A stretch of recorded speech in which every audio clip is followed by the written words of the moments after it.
So,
Good afternoon, everyone.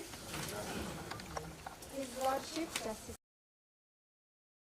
Justice Anthony Mrima, Her Ladyship, Justice Dr. Frida Mugambi, on ruling petition E565 of 2024 regarding Gachagua versus State Law Office.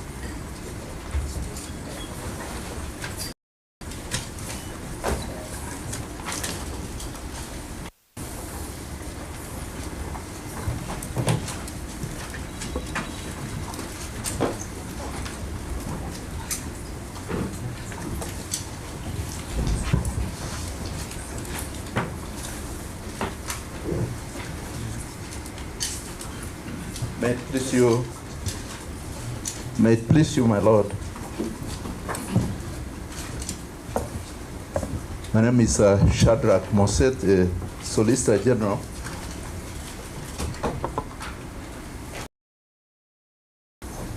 Appearing together with Professor Gitumu Yigai, Senior Counsel. That's for the Attorney General. Emmanuel Peter. Much applied, my Lord. I leave it at that. Thank you.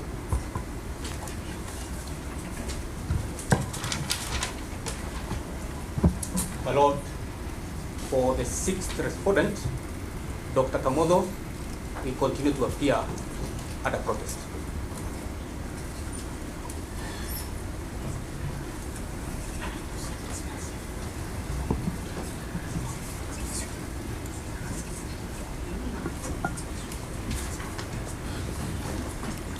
I'm Kimoto Teresia Wanjiro, Jess Kimoto and Company Advocate for the second petitioner.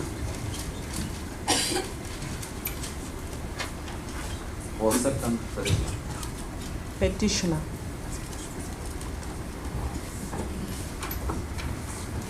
Yes.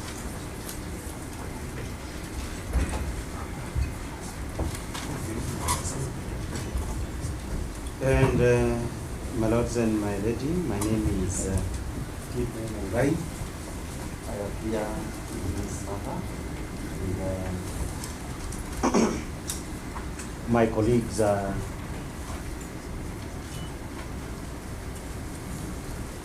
Mr. Muge for the Sandekwa in petition number Kirinyaga, Kerugoya, I believe it's Kerugoya, 5015 for the petitions. Mr. Kibe, we consolidated and we came up with a new lineup of the parties. So it may not be very appropriate to keep on referring to. I did take the notes, but I'm in some of the the person who took the notes is not here. That's okay. Yes. We'll supply. And I've not seen any order to indicate now that so that I can know. We will supply after the proceedings. My Lords, Your Leadership, Paul Muite, I appear with Mr. Soanya, George Sekimpa, and Tom Macharia for the Deputy President of the Republic of Kenya in the consolidated petition and in any other petition where he is a party. Thank you.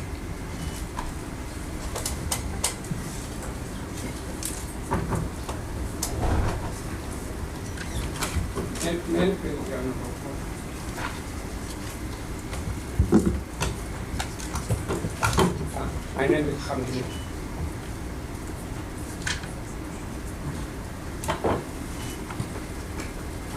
I appear for Procedural. I think it's responsible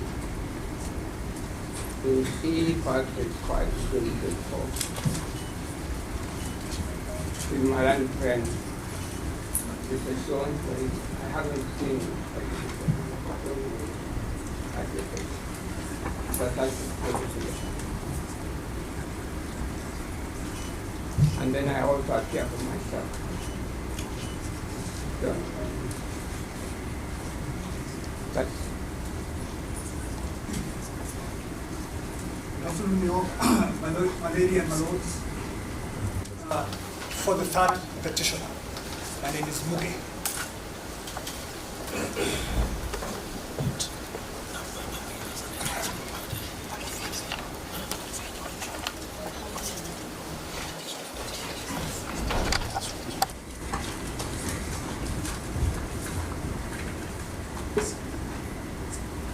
May it please you, my lady and my lords. My name is Nelson Habi. I appear for the Festive Party of the Law Society of Kenya, together with my two colleagues, Jose Manua. Where are they? Is that Jose and who? Jose Manua and Kevin Mujuki. Where's Kevin? Behind the cameras.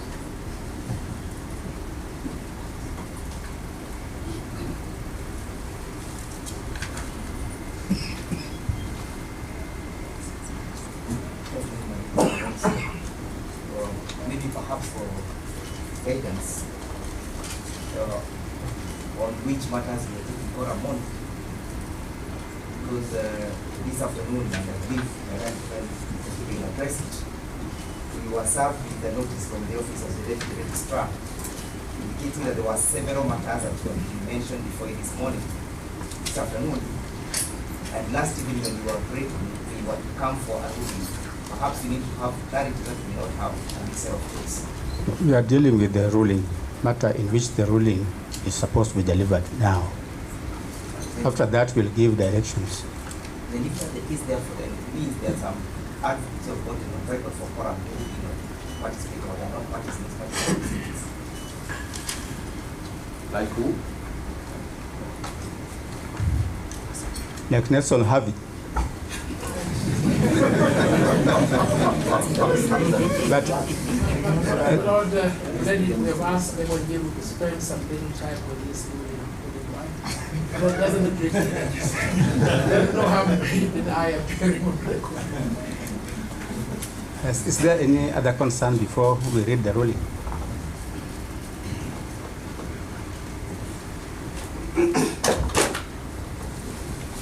Our ruling is ready on the consolidated petitions, with the lead file being petition number E565.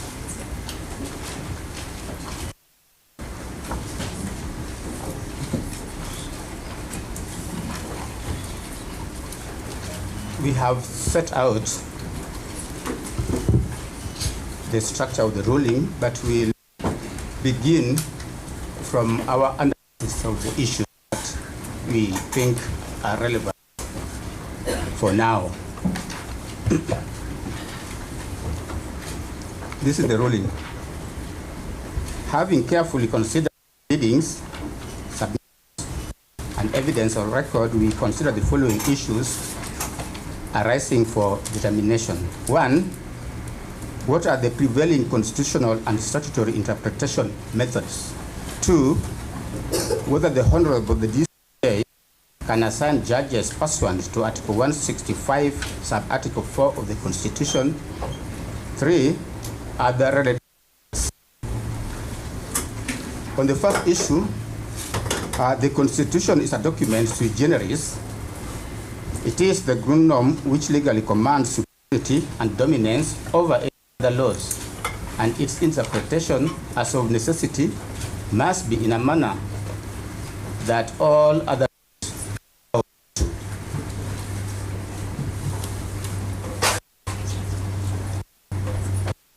S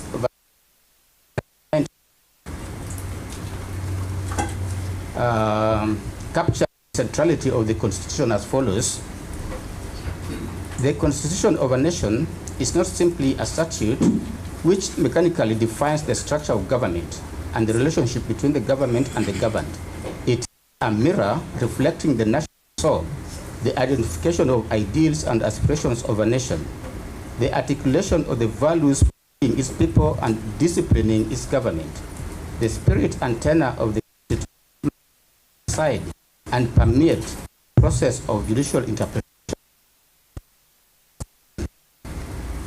Before the court, the High Court has once again called upon to address the issue as to whether the Honorable the Deputy Chief Justice of the Republic of Kenya, whom we refer to herein as the DCJ, can exercise the power of assigning and empaneling expanded benches of the High Court. As such, the interlink between Articles 161 sub-Article 2 and Article 163 sub-Article 1 and Article 165 sub-Article 4 of the Constitution, as well as Section 5 of the Judicial Service Act, come into play. On that score, it is paramount to briefly look at how the Constitution and the statutes ought to be interpreted. As a starting point, the Constitution itself provides for its own theory of interpretation. That is in Article 20, sub-Article 4, and Article 259, sub-Article 1. Article 20, sub-Article 4, requires courts, while interpreting the Bill of Rights, to promote the values that underlie an open and democratic society based on human dignity, equality, equity, and freedom, and the spirit, purpose, and the objects of the Bill of Rights. Article 259, sub-Article 1, commands courts to interpret the Constitution in a manner that promotes its purposes, values, principles, advances, and rule of law, human rights and fundamental freedoms in the Bill of Rights, permits the development of the law, and contributes to good governance. In hailing the Constitution of Kenya as a highly transformative one, courts have over time developed various methods or canons of interpretation. In the case of David D. and others versus Attorney General, the learned High Court judges dealt with 4 constitutional interpretive principles, being that the Constitution must be interpreted holistically, that the Constitution does not favor formalistic approaches to its interpretation, and it must not be interpreted as one would a mere statute. The Constitution has provided its own theory of interpretation to protect and preserve its values, objects, and purposes, and that in interpreting the Constitution, non-legal considerations are important to give its true meaning and values. The Supreme Court, in the matter of the Kenya National Commission on Human Rights, Supreme Court advisory opinion reference which I've given at paragraph 26 answered the question as to what holistic interpretation of the Constitution means. The court stated as follows: But what is meant by holistic interpretation of the Constitution? It must mean interpreting the Constitution in context. It is contextual analysis of a constitutional provision, reading it alongside and against other provisions, so as to maintain a rational explication of what the Constitution must be taken to mean in the light of the history of the issues in dispute and of the prevailing circumstances. In the case of Tani Fuza was Attorney General, which I've given, citation I've given, the court was of the firm position that the Constitution must be read as an integrated whole. The court observed as follows: the entire Constitution has to be read as an integrated whole, and no one particular provision destroying the other, but each sustaining the other. This is the rule of harmony, the rule of completeness and exhaustiveness, and the rule of paramountcy of the written Constitution. On the tenet that the Constitution does not favor formalistic approaches to its interpretation, and that it must not be interpreted as one rule, a mere statute, the Supreme Court pronounced itself in the case in re-entering Independent Electoral Commission. The court said as follows: the rules of constitutional interpretation do not favor formalistic or positivistic approaches. The Constitution has incorporated non-legal considerations which we must take into account in exercising our jurisdiction. The Constitution has a most modern Bill of Rights that envisions a human rights-based and social justice-oriented state and society. The values and principles articulated in the preamble in Article 10, in Chapter 6, and in various provisions reflect historical, economic, social, cultural, and political realities and aspirations that are critical in building a robust, patriotic, and indigenous jurisprudence for Kenya. Article 159, sub-article 1 states that judicial authority is derived from the people. That authority must be reflected in the decisions made by the courts. Close quote.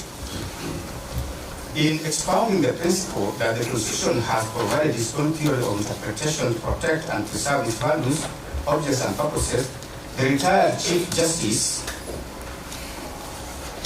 His Lordship Honorable Mutunga, had the following to say in his concurring opinion in the Speaker of the Senate and another versus Attorney General. The Honorable Chief Justice then had this to say: in both my respective dissenting and concurring opinions in the matter of principle of gender representation in the National Assembly and Senate, I argue that both the Constitution 2010 and the Supreme Court Act 2011 both provide comprehensive interpretive frameworks upon which fundamental hooks, pillars, and solid foundations for the interpretation of our Constitution shall be based. In both opinions, I provided the interpretive coordinates that should guide our jurisprudential journey as we identify the core provisions of our Constitution, understand its content, and determine its intended effect.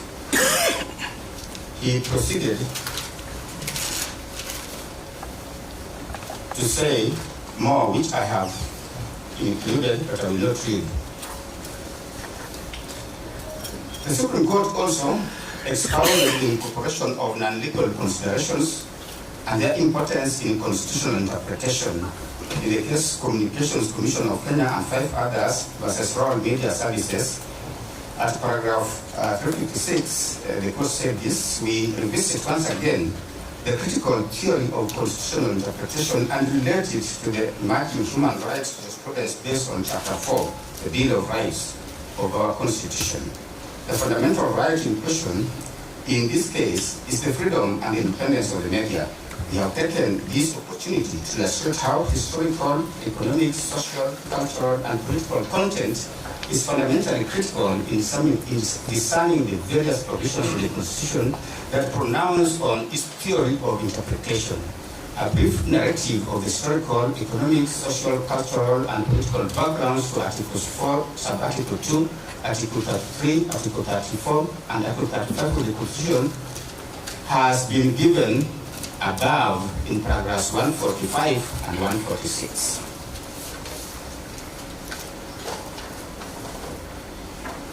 We begin with the concurring opinion of the CJ and the President in Gachagua ammonia case,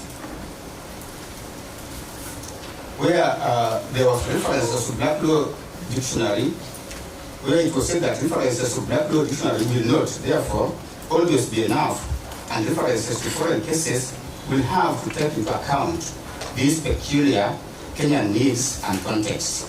It is possible to set out the ingredients of the theory of the interpretation of the Constitution.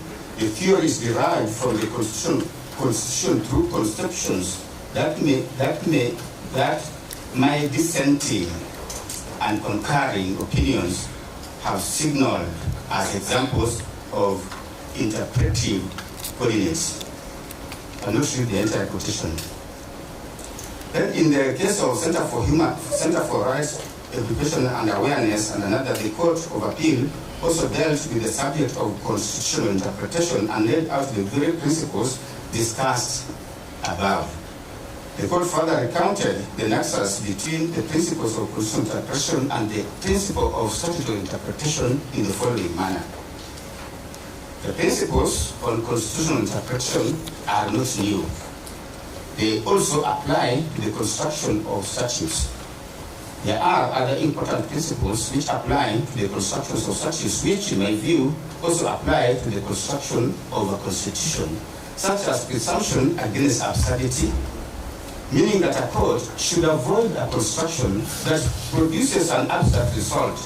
The presumption against unworkable or impracticable result, meaning that a court should find against a construction which produces unworkable or impracticable result. Presumption against an anomalous or illogical result, meaning that court should find against a construction that creates an anomaly or otherwise produces an irrational or illogical result. And the presumption against artificial result, meaning that a court should find against a construction that produces artificial result. And lastly, the principle that the law should serve public interest, meaning that the court should strive to avoid adopting a construction which is in any way adverse to public interest, economic, social, and political, or otherwise. The court, as an independent arbiter of the Constitution, has fidelity to the Constitution and has to be guided by the letter and spirit of the Constitution. On our part, we wish to emphasize that the Constitution directs that it shall be interpreted in line with the doctrine of living constitutionalism. The doctrine holds that a Constitution is a living document meant to evolve over time to reflect societal changes, contemporary realities, and shifting values. It further recognizes that the law is dynamic and adaptable to evolving circumstances, often encapsulated in the maxim that, in quote, the law is always speaking. It underscores the constitutional provisions as not static or frozen in time, but must be understood as applying to current circumstances regardless of their original context. This interpretive approach ensures that the Constitution remains relevant and effective in guiding the governance and legal framework of a modern, dynamic society. Moreover, the doctrine that the law is always speaking aligns with the purposive approach to constitutional interpretation as endorsed by courts in various jurisdictions. Under this approach, courts are required to interpret constitutional provisions in a way that gives effect to their underlying purpose and objectives, rather than adhering to a rigid or literal reading. Further, courts have emphasized the need for a flexible and forward-looking interpretation of the Constitution to meet the needs of a modern state. With the above interpretive principles in mind, we will now deal with other issues posed in the application under consideration.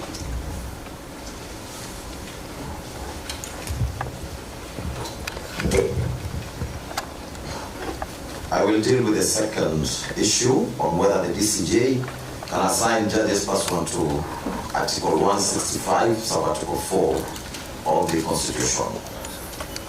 There is no doubt that this was the most contested issue in the subject application. Article 165, subarticle 3 and subarticle 4 of the Constitution provide for empanelment of benches of an even number of judges as follows. Permit me not to go through that. In dealing with the above issue, courts have taken two diametrically opposite positions.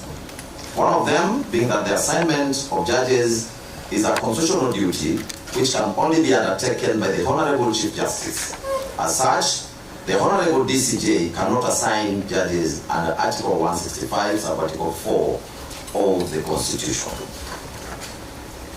The other position posits that although the duty to assign judges is provided for in the Constitution, its implementation is administrative, and that duty can be undertaken by the Honorable DCJ.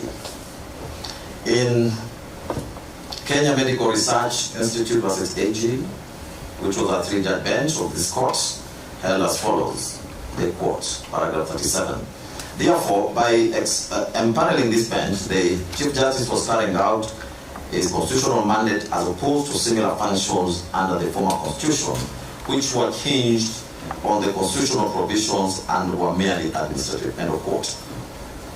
In Lena, Conchela, and others, which was a five-judge bench of this court, the court went ahead and described the role of the Chief Justice under Article 165(4) as constitutional as opposed to a merely administrative function. It also said, it is our view that a constitutional mandate of the CJ can be judicial, administrative, or political, and the current Constitution does not indeed state that the Chief Justice is the head of the judiciary which embodies all these functions. The learned judges in that empaneled bench then found that the constitutional mandate exercised by the CJ under 165(4) of the Constitution is an administrative function. The court also elaborately dealt with the issue as to whether such an administrative function could be undertaken by the Honorable DCJ, and in the end, the court rendered itself as follows. A quote, paragraph 78. It therefore our finding that constitutional function of the CJ to assign benches under Article 165(4) being an administrative function can be performed by the Deputy Chief Justice when the Chief Justice is for good reason unable to perform. End of quote.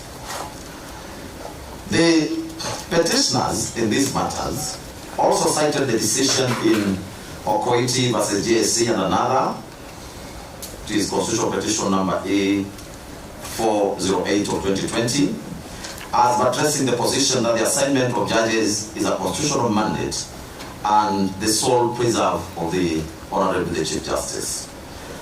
The decision was delivered by yours truly, who is part of this expanded bench. We have carefully considered the said decision.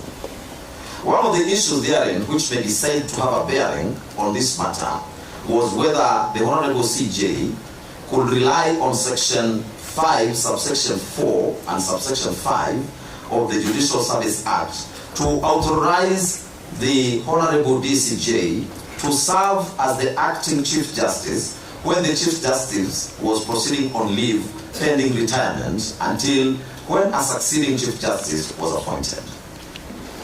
As the matter did not deal with the nitty-gritties of the aspect of assigning of judges, but rather the constitutionality of the actions of the CJ who was exiting service, we respectively find that the issue is not at par with what is under consideration in this instant application. The said decision is hence distinguishable. Returning to the matter at hand, it is imperative to look at the various terms which come to play in this matter, including the administrative actions as well as judicial actions. We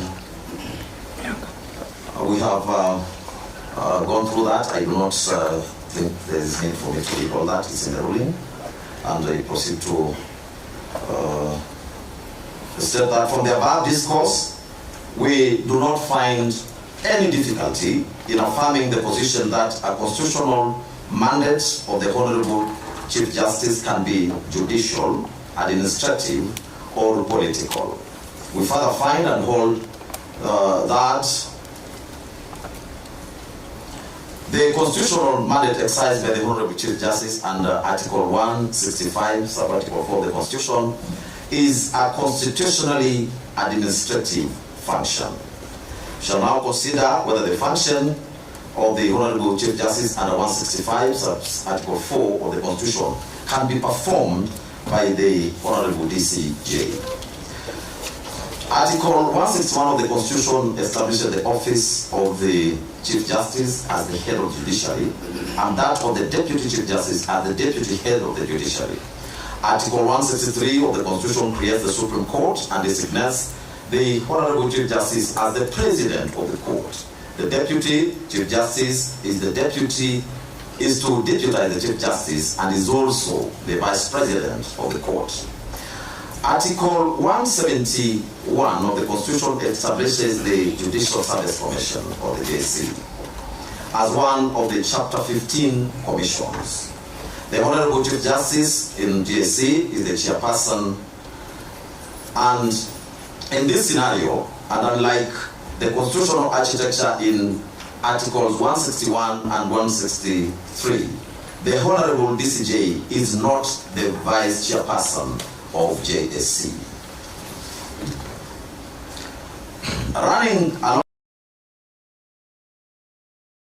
DCJ as provided for in Section 5 of the Judicial Service Act.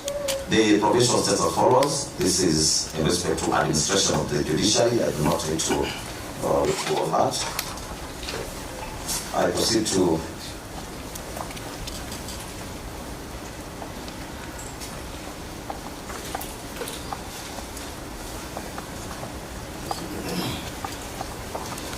say that the decision in Lena Conchela also dealt with the definitions and various types of deputies, and ultimately rendered itself in the following manner. I think this one I should quote. Paragraph 77, it says, "It has been canvassed before us that where the Constitution intends the Deputy Chief Justice to act on behalf of the Chief Justice, it has expressly stated so." Specific examples cited were Articles 141.1, 144.4, 148.4. These provisions fall under Chapter 9 of the Constitution that deals with the executive. This chapter does not have a general provision as regards the deputization of the Chief Justice by the Deputy Chief Justice, as is provided for in Article 161 to be in Chapter 10 of the Constitution on the Judiciary. Hence, the provision of the deputization of the Chief Justice in Chapter number 9. A holistic and purposeful interpretation of Article 161 2B of the Constitution and Section 5 of the Judicial Service Act leads us to the conclusion that the Deputy Chief Justice substitutes the Chief Justice where necessary, end of quote. In the end, the learned judges found and held that the constitutional function of the Honorable Chief Justice to assign the benches under Article 165 for the Constitution, being an administrative function, can be performed by the DCJ when the DCJ is for good reason unable to perform this function. On our part, we have carefully addressed our minds to the issue. We find that there was a deliberate scheme by the drafters of the Constitution for the Honorable DCJ to deputize the Honorable CJ as Deputy Head of the Judiciary and as the Vice President of the Supreme Court, but not in the JSC. Such was an emphasis on the various manifestations of the constitutional duties bestowed upon the Honorable Chief Justice and the Honorable DCJ. As such, the prevailing legal position is that the Honorable DCJ can deputize the Honorable CJ in discharging judicial functions and in the administration of the judiciary as an arm of government, but cannot do so in respect of the affairs of the JSC. Our attention has also been drawn to the provisions of Article 259, Sub-Article 3B of the Constitution, which states as follows. This refers to construing the Constitution, and Article 3 provides as follows: every provision of this Constitution shall be construed according to the doctrine of interpretation that the law is always speaking, and therefore, among other things, b. any reference in this Constitution to a state or other public office or officer or a person holding such an office includes a reference to the person acting in or otherwise performing the functions of the office at any particular time. Emphasis: or otherwise performing the functions of the office at any particular time. The above provision creates three tiers in which constitutional functions can be exercised. That is, by the substantive office holder, or by a person in an acting capacity, or by a person otherwise performing the functions of the office at any particular time. In our understanding, and against the background of the doctrine as stated, the drafters of our Constitution were deliberate about ensuring that the administration of duties and the application of the constitutional provisions for the Constitution is a constitutionally for offices and function form, even in transitional or honorable justice under 165. Such an interpretation avoids technicalities and vacuums that would disrupt the functioning of state officers of public institutions, thereby promoting administrative efficiency and upholding the principles of constitutional governance. The provision reflects the broader principles of the rule of law and good governance, which require that state and public officers continue to function effectively even during periods of transition or when the substantive office holder is unavailable. It in turn promotes legal certainty and administrative efficiency by ensuring that all constitutional responsibilities are carried out without disruption. For this reason, the functions of Article 165, Sub-Article 4, in our view, and in as far as the same relate to the office of the Chief Justice, also includes the Deputy Chief Justice acting in the capacity of the office of the Chief Justice or discharging his functions in an interim, acting or auxiliary role. At this point in time, we also wish to point out that the Honorable Chief Justice empaneled this very bench on the 14th day of October 2024 to deal with 6 constitutional petitions that inter alia challenged the first petitioner's impeachment process in the National Assembly. This is a constitutionally administrative function. 2024, the Honorable DCJ empaneled the same bench to deal with constitutional petitions challenging the impeachment of the first petitioner in the Senate. To us, it is beyond peradventure that the Honorable DCJ can assign judges under Article 165, Sub-Article 4 of the Constitution, whenever he or she is discharging any of the constitutional functions on behalf of the Chief Justice. In this case, we do not find any fault in the Honorable DCJ assigning judges to sit in this bench, more so when the Honorable Chief Justice has not raised any red flag. Right. I will deal with a question of other related issues that came up during the submissions on the application. Besides the issue of the benches and panelment by the Deputy CJ, several additional issues have been raised. The bench found it necessary to address these issues so as to ensure both the completeness of the record and finality in the issues raised. During the submissions, an issue was raised concerning the directions issued by the 3-judge bench and the transmission of the files in Nairobi Petition E565 of 2024, Kerugoya Petitions E013 and E014 consolidated, as well as E015 of 2024. A review of the CTS, that is the case tracking system, confirms that the petition in E565 of 2024 was filed on the 18th of October 2024 at 8 o'clock a.m. Later that same day, approximately 5 hours on, at 1:51 p.m., Justice Chacha Muita dealt with an application filed under certificate of urgency which had been submitted alongside the petition. By 5:33 p.m., roughly 3 hours after the earlier application, a notice of motion application dated the 1st of October 2024, it was dated the 1st of October 2024, was filed, this time by the respondents seeking the following orders. 1, that the application be certified as urgent and service of the application be dispensed with in the first instance. 2, that pending the hearing and determination of that application, inter partes, this Honorable Court be pleased to set aside, vary or review the orders issued on the 18th day of October 2024, that is the interim conservatory orders.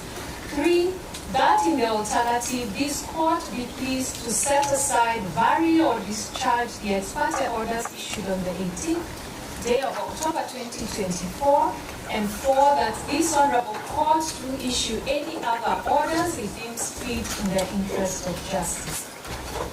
Following its empanelment on the 18th of October 2024, and having received directions from the Office of the Deputy CJ, the bench deliberated on the appropriate directions to be issued. On the 19th of October 2024, at 12:20 p.m., the bench issued the following directions. That in light of the urgency of the matter and the weighty issues raised therein, we direct that the application be served and responded to forthwith for hearing inter partes on Tuesday the 22nd of October 2024 at 11 a.m. in open court number 18.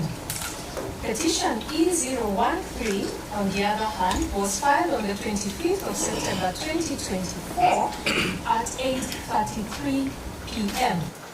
While petition E014 was filed on the 2nd of October 2024 at 7:07 p.m. Both way past official working hours of the court.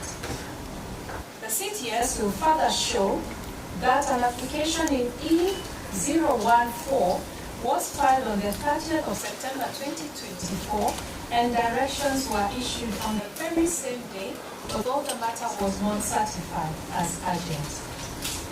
Subsequent directions and a ruling issued on the 11th of October 2024 resulted in a consolidation of petitions E013 and E014, followed by an order for empanelment. As the record on CTS will further show, the directions issued by the court in E014 of 2024, which were issued on the 2nd of October 2024, were again issued at 6:22 p.m., which is outside of what one would call the routine working hours of the court. This was due to the urgency demonstrated in the application, which sought directions regarding the then ongoing public participation process. The bench takes great exception to the petitioner applicant's conduct that when favorable to them, issues of orders issued outside of what one would refer to as the normal working hours of the court raise no concern. However, when the court acts in an instance where it has been moved by any other party and likewise proceeds to deal with an application at hand, the applicants show their indignation.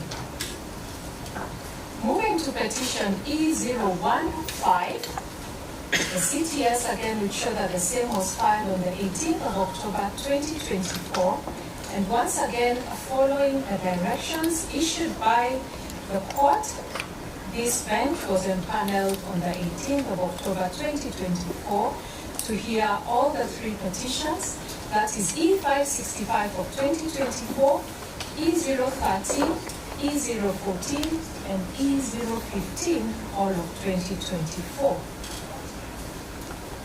From this sequence of events, it is notable that the interaction between counsel and the courts on an almost real-time basis is not novel, and is in fact a practice that counsels are well familiar with. The CTS enables both counsel and the court to operate in real time, transcending traditional time limitations. This fact also buttresses the argument that with the advent of the CTS system, it is not unusual for courts to issue directions within the filing of an application or outside of what once again would be referred to outside the routine work hours of the court where circumstances do so require. Moreover, in raising the issue of improper seating, the applicants omitted a crucial fact, which was that the court had been moved by the respondents in petitions E565 of 2024 and E015 of 2024. As such, the court did not convene suo motu, but rather in response to the applications before it. The applicants have repeatedly referred to this convening as a sitting of the court, a term that we feel as a bench requires clarification and demystification. It is a matter of judicial notice that since the onset of the COVID-19 pandemic and the introduction of the case tracking system, the tradition of dealing with certificates of urgency has since evolved. Allow me to quote the practice direction number 19A of the High Court Practice Directions of the 11th of January 2022, which states as follows: that applications filed under certificate of urgency shall be considered by the judge, we emphasize here, at the earliest opportunity. While the practice directions also stipulated that applications filed after 12 p.m. may be considered the next working day, the full adoption of the e-filing system across the judiciary has largely rendered this provision obsolete. Applications are now processed almost in real time, a fact well known to the justice users across the country and which we have demonstrated in this ruling. Furthermore, Practice Direction 19B confers discretion upon the court to issue orders or directions without the attendance of advocates or parties. This implies that the court can indeed issue directions on an application without the need for a formal sitting. The relevant provision once again reads as follows: that the court may, in its discretion, issue orders, stroke directions without the attendance of the advocates or parties. I end quote. In this court, rather in this case, the issue has been raised that this court allegedly served and considered an application by the respondent on a Saturday outside of the official court hours. The ordinary definition of a sitting, as provided in the Black's Law Dictionary, is a formal occasion when the court convenes to conduct its business. In this instance, no such formal sitting occurred.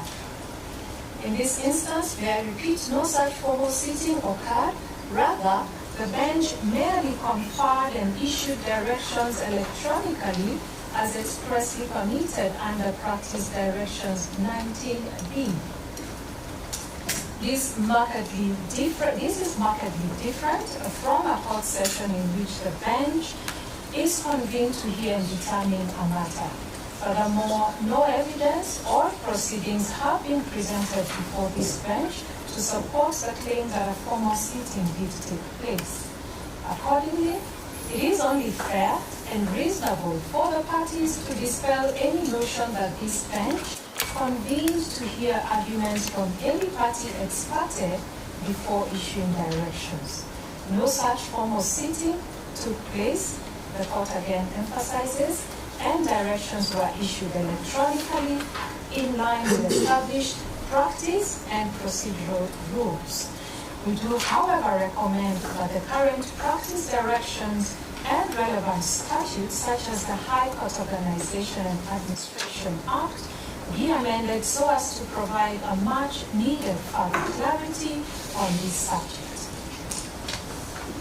Moreover, for the avoidance of doubts, and out of all the prayers sought by the respondent, only prayer number 1, which sought to have the matter certified as urgent, was granted. No other reliefs were considered or granted at the time. It is evident that the court was fully cognizant of both the urgency of the matter and the potential repercussions that granting any further ex parte orders could have had on the prevailing status quo. With this understanding, and in an effort to balance the scales of justice, the bench issued the directions that are now being challenged. We hold the view that there was nothing unconventional in the manner in which this bench dealt with the 2 applications filed under certificate of urgency. As regards the arguments that directions had already been issued by the respective courts for a mention before the bench on the 24th of October 2024, the arguments by the applicants appear to insinuate that the bench ought to have retained the date. For clarity purposes, this date had not been given by this bench, rather this date had been given prior to the empanelment of this bench. However, upon empanelment of the bench, the applications and a certificate of urgency, the ones that I have just referred to, were filed, which applications were dealt with, and we feel rightly so. Being seized of the matter, it is our view that the bench retains the discretion to issue appropriate directions depending on the developments and in light of its mandate, as it did, having been moved by a party and a certificate of urgency. With respect to the claim that was raised on discriminatory transmission of files to the bench, it must be emphasized that this bench has no role and no control whatsoever in the administrative processes that occur prior to its empanelment.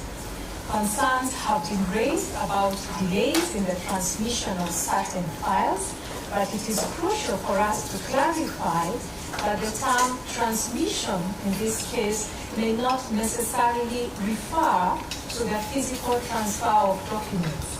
In the context of judicial processes, particularly with the advent of digital systems, transmission may very well refer to the electronic movement or assignment of case files within the judiciary's digital infrastructure. We say this on the strength of the fact that with the CTS, all filed documents are available in real time across the judiciary, eliminating the need for physical file movement. Let me refer once again to practice direction number 41A Roman 2, which provides that advocates and litigants shall have access to court information electronically. While this court cannot and will not speculate on the causes of any delays in file transmission, the bench nonetheless finds no basis for concluding that such delays amount to any form of procedural omission on the part of the bench, as no such evidence has been presented. The applicants have equally in their submissions attempted to cast aspersions on the proceedings of this court, some of which I have already referenced. That is that the court was convened on Saturday, stating that there is no urgency in this matter, and so there was no need to convene the sittings of the 22nd day of October 2024, that this matter is being given priority over other petitions which have been filed, an insinuation that the bench is part of a conspiracy to infringe the petitioner's Article 50 right to fair hearing, and what I have again alluded to, that the transmission of the files from the Kiruhoya High Court took place with what has been referred to as the supersonic speed. One of the counsels went further by intimating that an exercise akin to the radical surgery may well be forthcoming, a statement which the bench, with tremendous respect, perceives as a veiled attempt at intimidation. The bench feels that such remarks are regrettable and wholly inappropriate. This bench remains firm in its duty and will not be swayed or influenced by any form of intimidation, regardless of its source.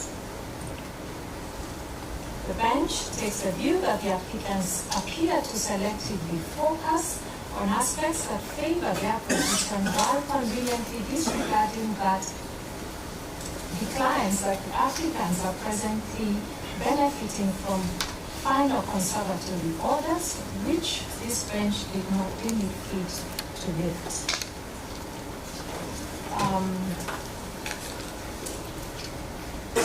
Despite having obtained final conservatory orders, as the court has already observed, it is now apparent that the applicants no longer perceive the urgency in this matter. Instead, they seek to cast aspersions on this court for addressing the matter with the necessary expedition. Such conduct is contradictory and undermines the very urgency that the applicants had initially invoked. The bench notes that the issues raised in this petition have on various occasions and before different judges consistently been certified as urgent and as involving substantive constitutional questions. This underscores the gravity and significance of the matters at hand. One of the counsels again insinuated that this bench is part of a conspiracy to violate the petitioner's right to a fair hearing and Article 50 of the Constitution. The bench finds that these submissions are without any foundation and wholly without merit. This court has not issued any rulings or directions that would suggest such an intention. It is apparent that this argument was made for the sake of the gallery, and we find it unnecessary to therefore address it further, save to reaffirm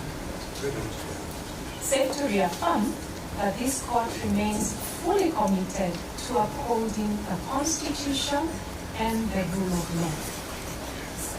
In conclusion, we do find and hold that the accusations made by the applicants against this bench are entirely without merit. On this link, the last part of the link is whether the matter raises issues of public interest which require expeditious disposition of the petitions. The applicants have urged that the applications before the court are not urgent and have loudly wondered why it was necessary to give directions for hearing of the applications on the 22nd day of October 2024. In response, the bench quotes Article 131, which establishes the office of the President and the office of the Deputy President, and also we have cited Article 147, with regards to the functions of the Deputy President, just to lay context. And the context is this, according to the bench, that the first petitioner has been impeached under Article 145 of the Constitution, marking the first instance of such an event in Kenya's history. The impeachment of the said petitioner has undoubtedly garnered significant public interest, and these court proceedings represent a direct challenge to that impeachment. It goes without saying that these legal proceedings are of paramount concern to the citizens of this country.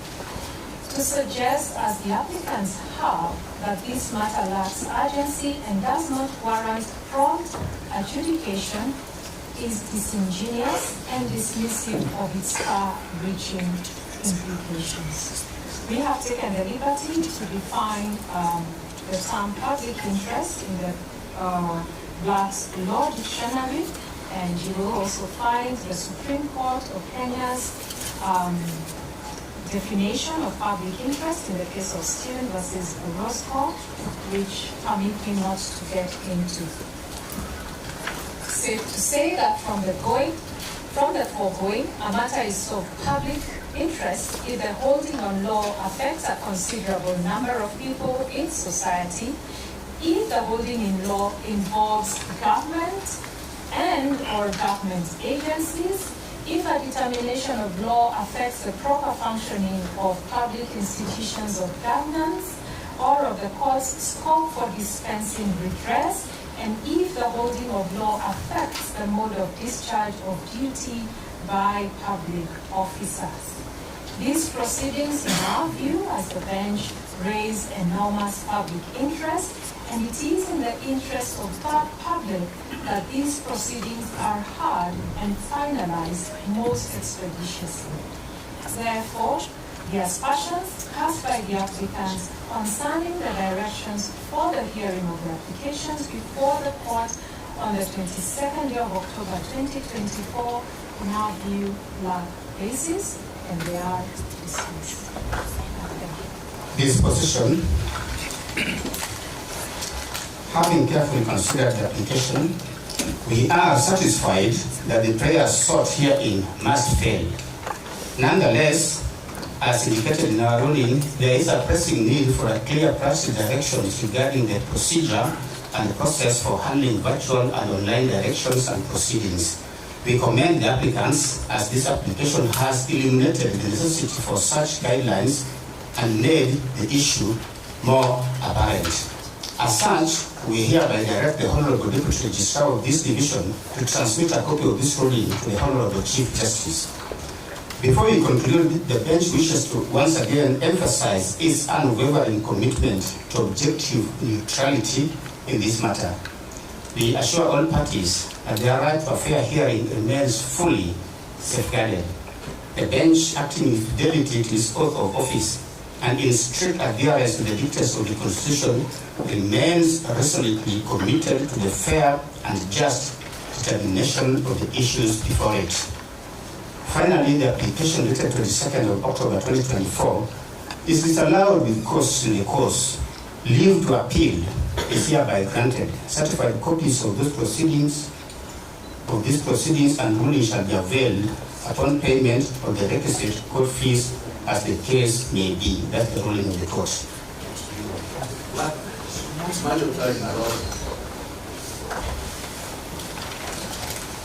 On behalf of the petitioners, we have listened to the ruling.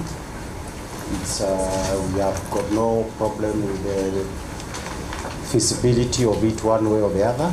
We leave it to our clients the decision on whether or not they will appeal the ruling, largely because of a number of instances where words have been put into the mouths of the petitioners that were never uttered.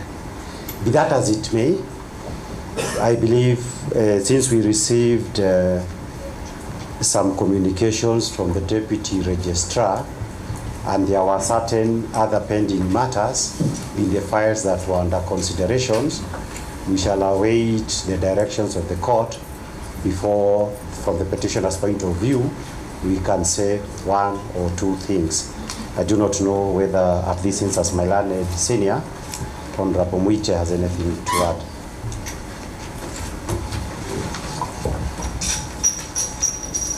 My Lords, Your Ladyship, we appreciate that this honorable court of its own volition has granted leave to appeal. Speaking for myself, obviously the decision is that of the client. So I will be advising the client, but it is for the client to make the final decision. But in fairness to me as counsel and other counsel on this bench, I will certainly be seeking to persuade my client to appeal. One issue of accusing counsel to have been talking to the gallery, that is not something that should be left on the record of this court. It is damaging to counsel, and that is an issue that definitely needs to be taken out of the record of this court by the Court of Appeal. It was a very unfair accusation.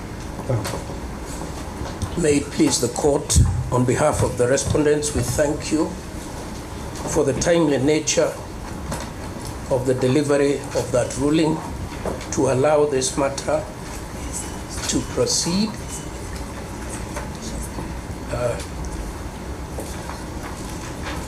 We note that you have permitted the parties leave to appeal, and we support that. The respondents support a fair resolution of this dispute in accordance with the law, and therefore we would not oppose their right to appeal. Having said that, however, and in reference to my learned friend, Mr. Kibe Mungai, who has alluded to other petitions pending before court, it is the respondent's position should exhaust all matters today relating to the matter that has been called out by your clerk or your legal assistant. I apologize to the lady, so that we may exhaust that, after which the court will give directions on any other matter that may be before you or may be anticipated to come before you. We thank you. My lords, my lady, on behalf of the National Assembly, I wish to express our gratitude for the very clear ruling that the court has delivered this afternoon. The ruling has dealt conclusively, not just with the matters that were contained in the application that was hurriedly filed and responded to yesterday afternoon, but indeed some of the other peripheral issues that the petitioners unfortunately took a lot of court time yesterday to deal with. My lords, my lady, the National Assembly has filed an application dated the 18th of October 2024, and I believe that application was referred to in the ruling a few moments ago. That application, subsequent to the ruling that you have just delivered, I submit is the next issue that the court should deal with. And just to put it on record, my lord, that we are ready to proceed with that application this afternoon. Members of the court will recall that last week on Tuesday, on the 15th of this month, at an hour not very different to this, when it suited the petitioners to have their application for conservatory orders heard, they insisted on it being heard. And we request that the urgency in this matter remaining and having been noted by the court, we proceed with the hearing of that application, which has been fully responded to, immediately after this. I'm most obliged. My lords and your ladyship, further to that, for Senate, I wish to state, my lords and your ladyship, that unlike the petitioners, we are willing to argue the application in a record 30 minutes. Is this the same application? Yes, the application dated 18th October 2024 we will only ask for 30 minutes to exhaust our application. We will dive straight into constitutional principles. We will not take much time. The respondents can have as much time as they want so that this matter can be concluded. My Lords, Mr. Kibe has talked about the gallery of Paul Mwite Senior Counsel. From that side, it was apparent that they were not just addressing the court. They were addressing other matters. Do we need to engage? Let us not go into that. Do we need to engage in arguments on that? Let us not go into that now. I will withdraw that. Yes. But my Lord, we are ready to proceed. 30 minutes. No, we don't want you to raise something and then you say you withdraw it. After causing the damage. It's okay, my Lord. we withdraw properly. It's okay, my Lord. My Lord, I will withdraw the remark that the petitioners are addressing the public gallery today. My Lord,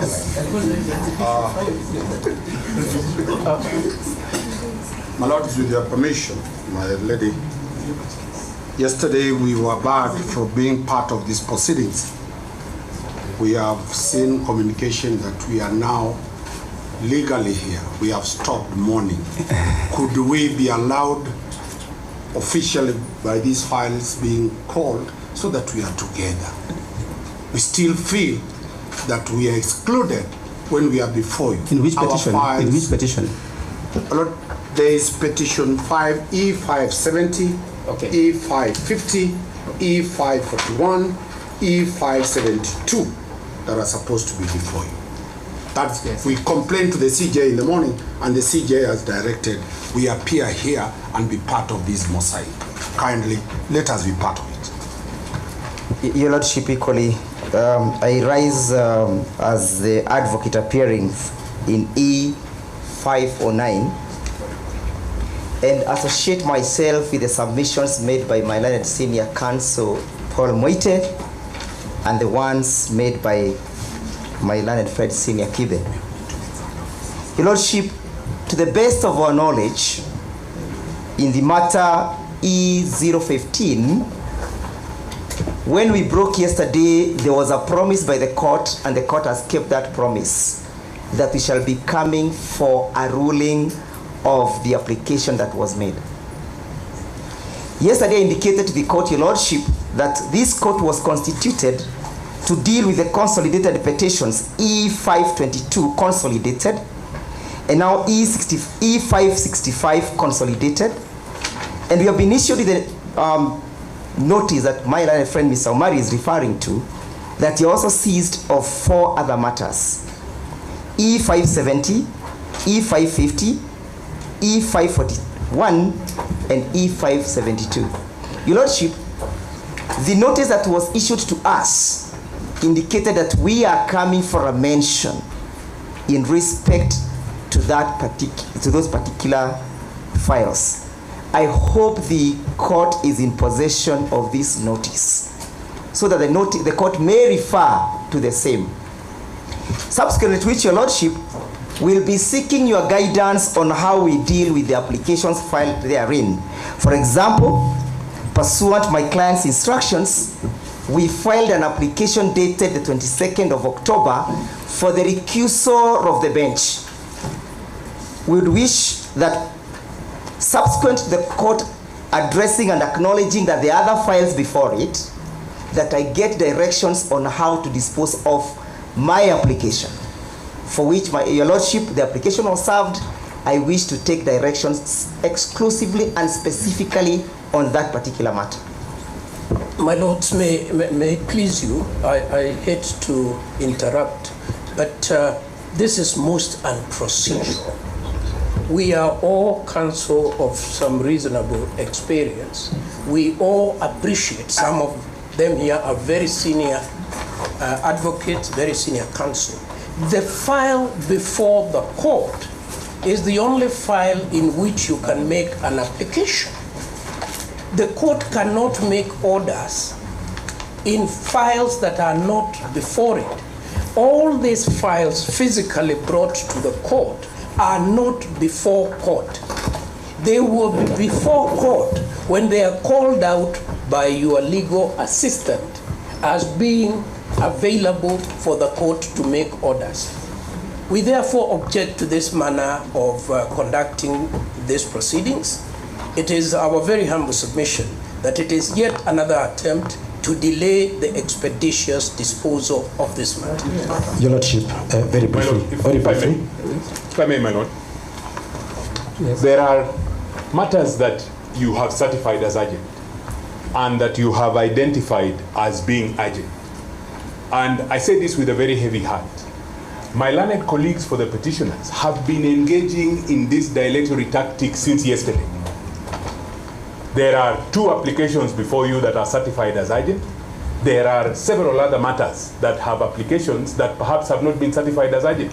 Perhaps your lordships may be kind enough to deal with those urgent applications, and these matters can be dealt with later on. The files may be here, but they are not before the court. Yeah, your Lordship. Okay, you have talked enough. Counsel on this side be heard. Yes. Counsel on that side appears to be taking the whole of them. Because they stand Please, much. Just speak, Mr. Mute. If you want to be heard, just speak. We'll listen. My Lord, to you. I'm asking. Yes. For equity of power. About time to counsel on this side. They stand and speak. You also just stand and speak. We have not stand, my Lord. Yes, speak. My Lord, I think for purposes of clarity, yesterday, when we started hearing on the issue of validity of the bench, which has now been disposed by the ruling we've read, the question that they wanted was the application for the validity plus the issue to do with the recusal be heard together. The understanding of the court and ourselves was that they cannot be dealt with together. So that the second preliminary issues after the issue of the validity of the bench has been disposed of are the 3 pending, are they 3? Actually, I know about 2. 3 applications for recusal. Those are preliminary issues and they relate to the same consolidated matters that this court has given a ruling on. That is issue number 1. Issue number 2, my Lord, that is important to be noted,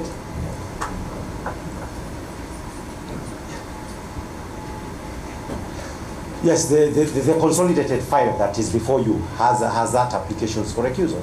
That's what my learned colleague is emphasizing. So the second business of the court was supposed to be that one. But more importantly, my Lord, so that we do not want to hear these accusations about, oh, somebody is trying to delay this matter. We are the victim, and I reiterate that. For purposes of the petitions before you, we would like this petition heard as of yesterday. And we kept on saying yesterday, the petitions to be heard. My Lord, these rules, because it's the enforcement of the constitutions, the Mutunga rules applies. Since the Mutunga rules applies, the applications of the Mutunga rules was everybody was supposed to respond even to the petition to get the matters rolling. There have been no compliance with Mutunga rules for purposes of the respondent. So that if anybody was to be accused of any delay, it would be somebody who has not complied with the Mutunga rules. That is issue number 1. Issue number 2, my Lord, was this, that even for purposes of consolidation, the consolidated matters, some of the advocates led by my colleague, Ms. Kimotho, they were not even served with the applications that the respondents are itching to have them disposed of.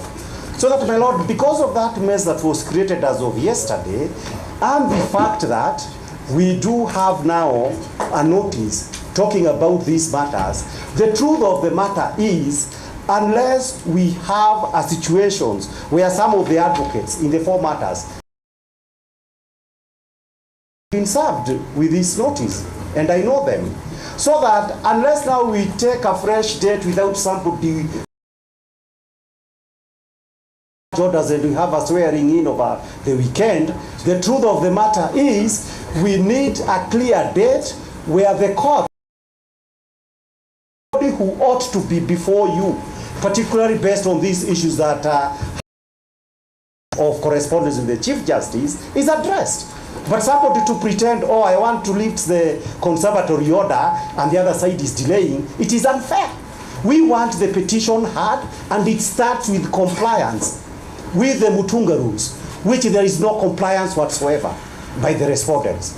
So that, my Lord, I beg you that let us not appear now to be saying, oh, somebody is playing to the gallery. Nobody is playing to the gallery. We just want to assert everybody's rights. And these rights are very easy to enforce if the Mutunga rules are going to guide these proceedings. My Lord, I beg you to have the enforcement of that. Your Lordship, I had just wanted to highlight the content of the notice which you received. I think we'll talk about the notice. Sit down. We want to talk about that notice. Your Lordship, I will talk about that notice before you speak. My Lord, do I have your permission to address the court? And even if the court wants to talk, you don't want the court to talk. Dr. Camino, let me address the issue of the notice. Oh, I'm sorry. I apologize, Your Honor. I apologize. I think we have made it very clear in the ruling which I have just delivered that the matters before this court are very important to the people of this republic. And I appreciate that petitions are still being filed in Kenya. When we retired yesterday, we received several empanelment of matters of which we gave this notice. Therefore, don't think you are the only person who are in these petitions. There are also other Kenyans who are coming day in, night out. So the matters which you've set out for mention are the matters in which we have been empaneled as from yesterday. So you wait for court to give directions, then you start talking. You cannot just start talking from the air without facts. Let us mention these files first, then from there, you'll see the directions emerging, and then you can make your prayers. Let's mention these files first. Thank you.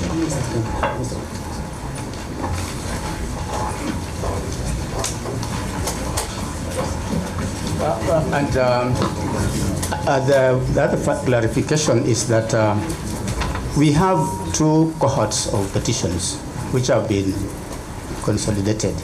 The first cohort were the petitions which were filed to challenge the processes both in parliament, yes, and during this bench consolidated 6 petitions, with the lead petition being 522 of 2024. Is that correct? That petition, number 522 of 2024, is the lead file in the petitions which were filed before the finalization of the matters in the Senate. Then, after the proceedings in the Senate, other petitions were filed. And with you, we consolidated all those petitions yesterday. So we have 2 running parallel petitions before the Senate proceedings and after the Senate proceedings. You will remember that petition number 522 we listed it for a mention on 29th of this month.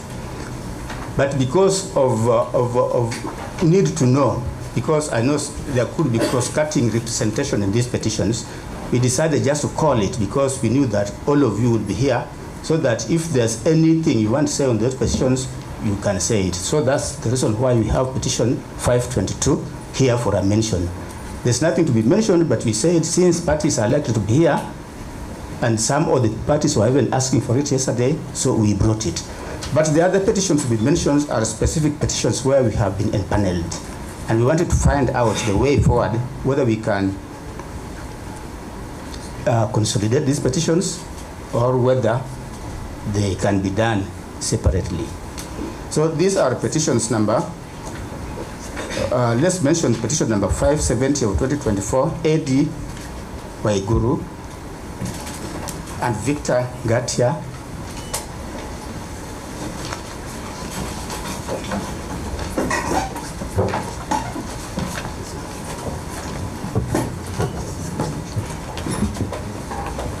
Yes, this petition. Yes. My Lord,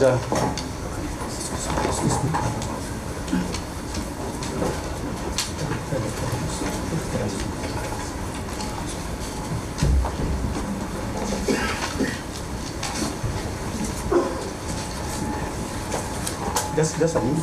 Yes, my Lord.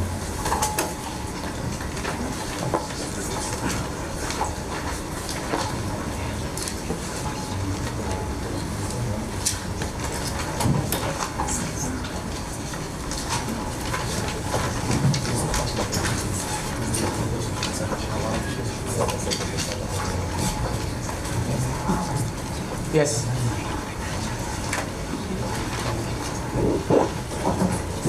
My Lord, in this petition, this one was filed by the law firm of, I believe, Mutembei and Maret, it's called what? Mutembei, Gachagua and Company Advocates.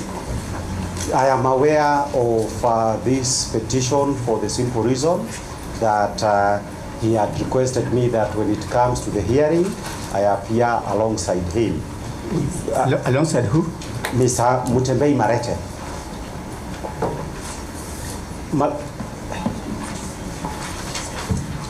My Lord, the parties are many, starting with the first respondent, I think is President Ruto. Regarding Gachagua is the second respondent, and there are others. My Lord, for purposes of this petition, it was filed on Friday, and by Judge Mamuye, referred it to the Honorable the Chief Justice, and we expected it to be coming tomorrow on Thursday. My Lord, Mr. Mutembei was not served with this particular notice that is before you.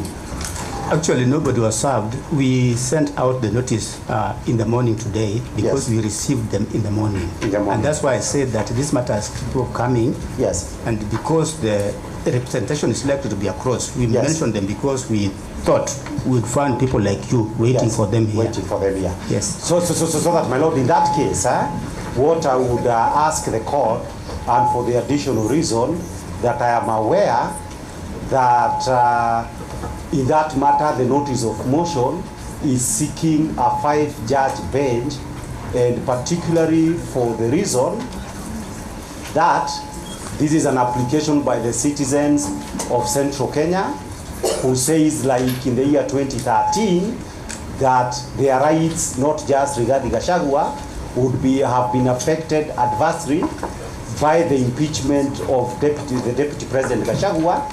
And therefore, I would ask that this matter do come tomorrow so that the issue on that issues of empanelment and in the presence of Mr. Mutembei can be dealt with. Because now that it is obvious that even the direct, like the advocates who filed the case are not here, it would only be fair that there is another mention where they can also be there. Actually, we didn't even have the file. We are just looking at it from our record. But that is the position as far as 570 is concerned. There is a specific application for a 5-judge bench in that matter.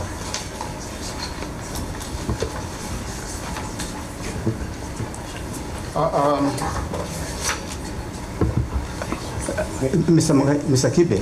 Yes, my Lord. We are beyond that.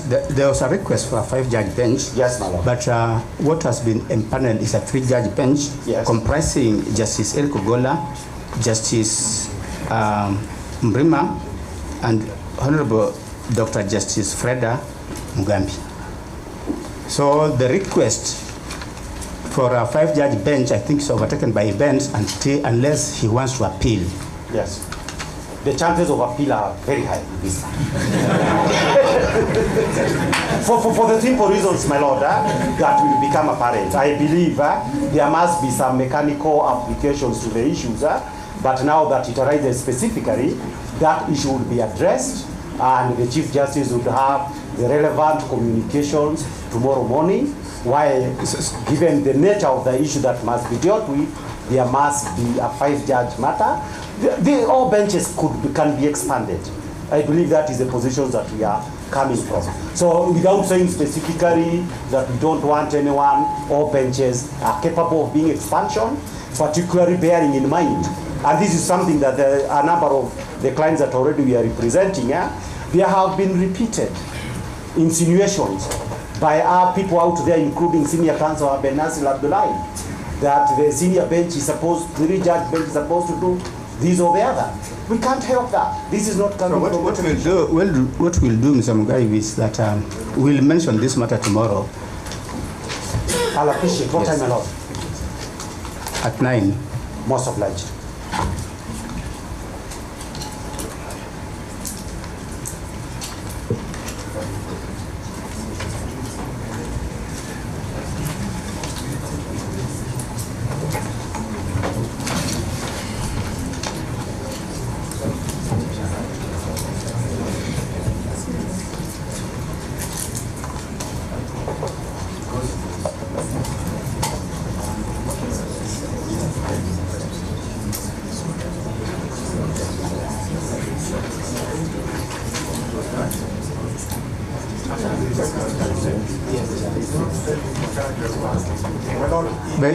Mr. Kibe, you will serve.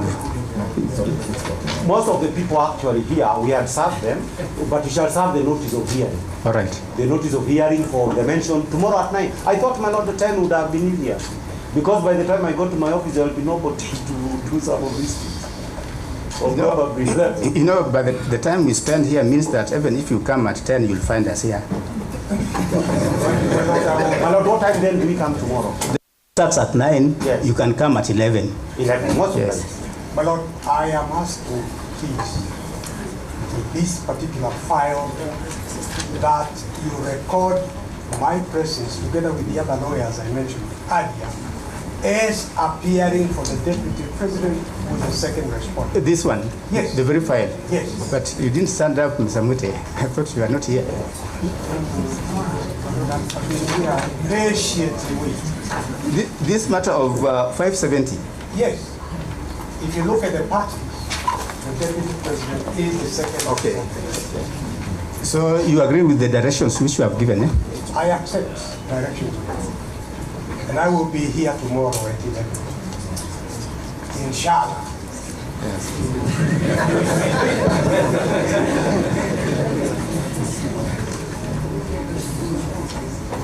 Please, Your Lordship, in this particular matter... Let's the same matter? Yes. 570? Yes, my name is Manzo. I'd wish to go on record for the first interested party.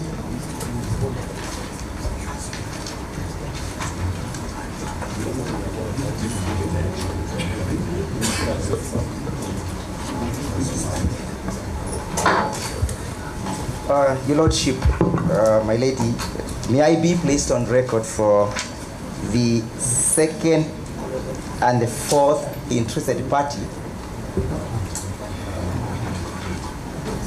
And permit me to only indicate the implication of the orders of the empowerment that were issued by the judge who directed the Chief Justice does empanel you.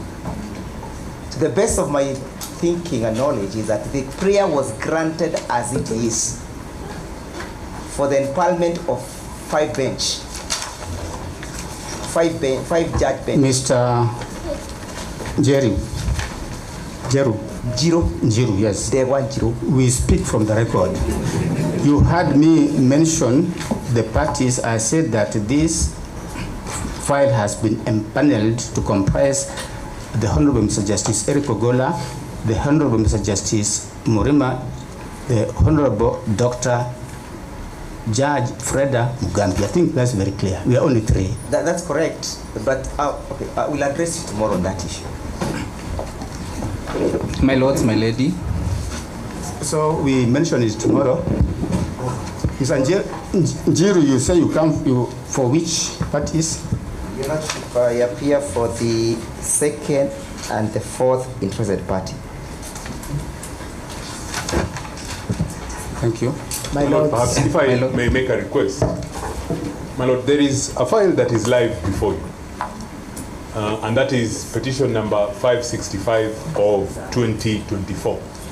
We have requested, my lord, that you give directions in respect of the applications in that matter, because this process of taking quorum might take some time. And there are 3 cohorts of files that are before you. And if I may just be given a moment to explain myself. As the court has correctly identified, there is a cohort of files that are consolidated in petition 522. There is a cohort of files that is consolidated around petition 565, which have the 2 applications that the court has identified as urgent. And then there are these others that have been referred to the court by virtue of the email that we have all seen today. It is my request that the court keeps them in those cohorts so that the applications are able to be dealt with, because they are urgent. These are important, but the applications are urgent. And the court has identified that urgency, because this will go on for 2 or 3 hours without any directions having been given in 565. Lord, could we be on board together? We are being made orphans. The state is in the bedroom. Let us also be in the bedroom so that we can respond. Mr. Amari, what do you want to do in the bedroom? We will discuss the instruction of our plan. Kindly allow the parties to come on record. Mr. Nyamodi, the reason why we are mentioning these matters is to find out if any of them would be ripe for consolidation with the matter which is here, so that we don't duplicate. Thank you, my lord. My lord, perhaps as you consider that, let me put it on record that if you are considering whether they are ripe for consolidation, the consolidation should not then slow down the hearing of the application that you have already identified as urgent. If they are to come on board, they come on board and proceed from where we are. Let us be on board first. We'll respond to him appropriately. Allow us, even the LSK platform, give me the next. To be on record. My lady and my lords, I just have a passionate plea to make. There are not many pleas. The first plea is this: we consider utilizing the ceremonial court on the ground floor because it is spacious. It's sufficient to hold all of us. That's number one. Number two, my request is this: the court has all the petitions. Why can't the assistants to the court enumerate the parties there in the quorum in the manner we used to do in the Court of Appeal before? So that when we appear here, whatever time we indicate, we'll just fill our respective names and the court will be able to deal with the matter without the need of this back and forth. Number three, my lords and my lady, I think the court needs to just be a little bit proactive. When you retreat, you may make 2 decisions. One, either to determine the interlocutory applications, in which case you can frame issues for the parties to submit on. Or 2, if you're minded to hear the petitions themselves, then still frame the issues and forward it to us so that we're able to make progress. That way we'll make good use of the judicial time that is very limited in respect of this matter. I beseech you more. Thank you, Mr. Harvey. Well taken. As a former chairman of the House Society, let me second the first issue and plead that if only for the purposes of everybody getting sufficient oxygen, because we are too crowded and the people want to listen, and the media and the members of the public, if it is possible, let us use the ceremonial hall. Council, Senior Council, we will use the ceremonial hall as from tomorrow. Thank you. And I also wish to say something. Yes, I wish to say that perhaps when giving directions, then and if parties, files are going to be consolidated, then it would be proper each person is served with the applications so that we are able to respond, even if we are given a day to respond, so that when we begin to submit, we are able to submit according to the law, not as per the bar and whatever issues are being raised. Thank you. Thank you.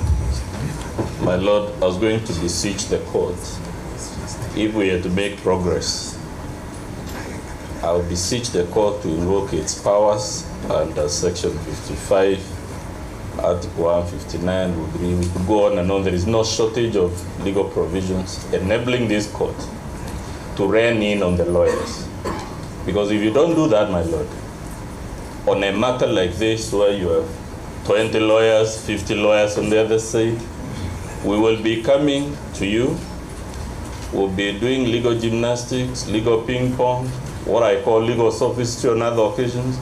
And meanwhile, we'll be lamenting, as we are now lamenting to you, that there are applications, both from this side and this side, certified agent.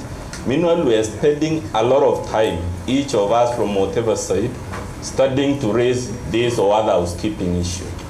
I beseech you, my Lord, in a matter like this, the court must be very firm. It must run the counsel. The court itself must have very clear direction. Which is the application that will be had, in what sequence, what are the time allocations, how the parties share those times.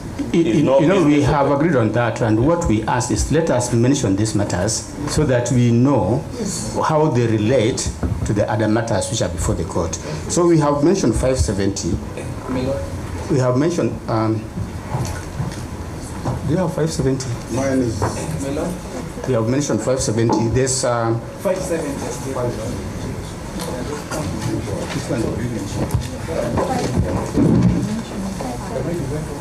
This 550. 550. In E570. We have mentioned E570.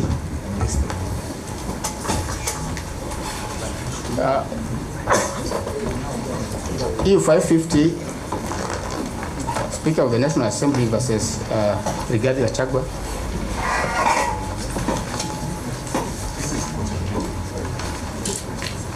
My Lord, this file is already consolidated under the cohort of 522.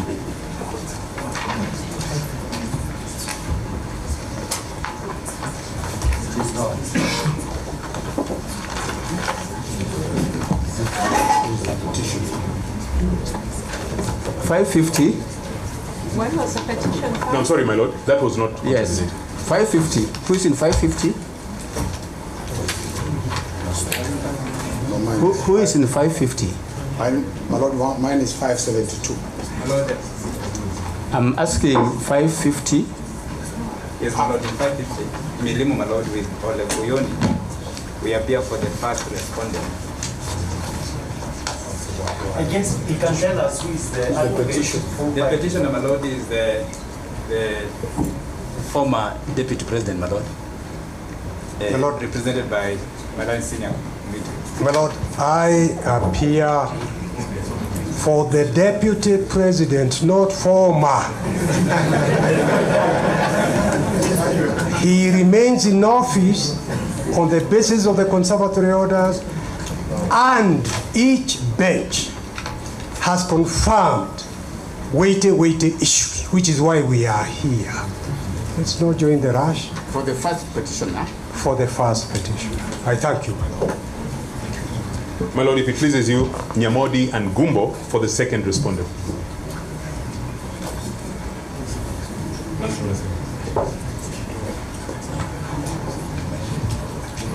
And our learned colleague, Mr. Murugara.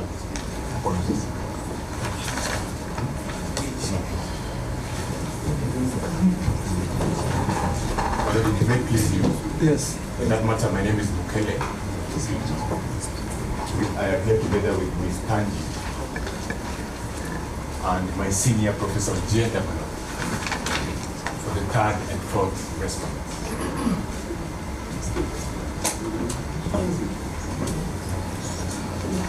Yes. That's all. Who else is in this matter? So, for the petitioner, Mr.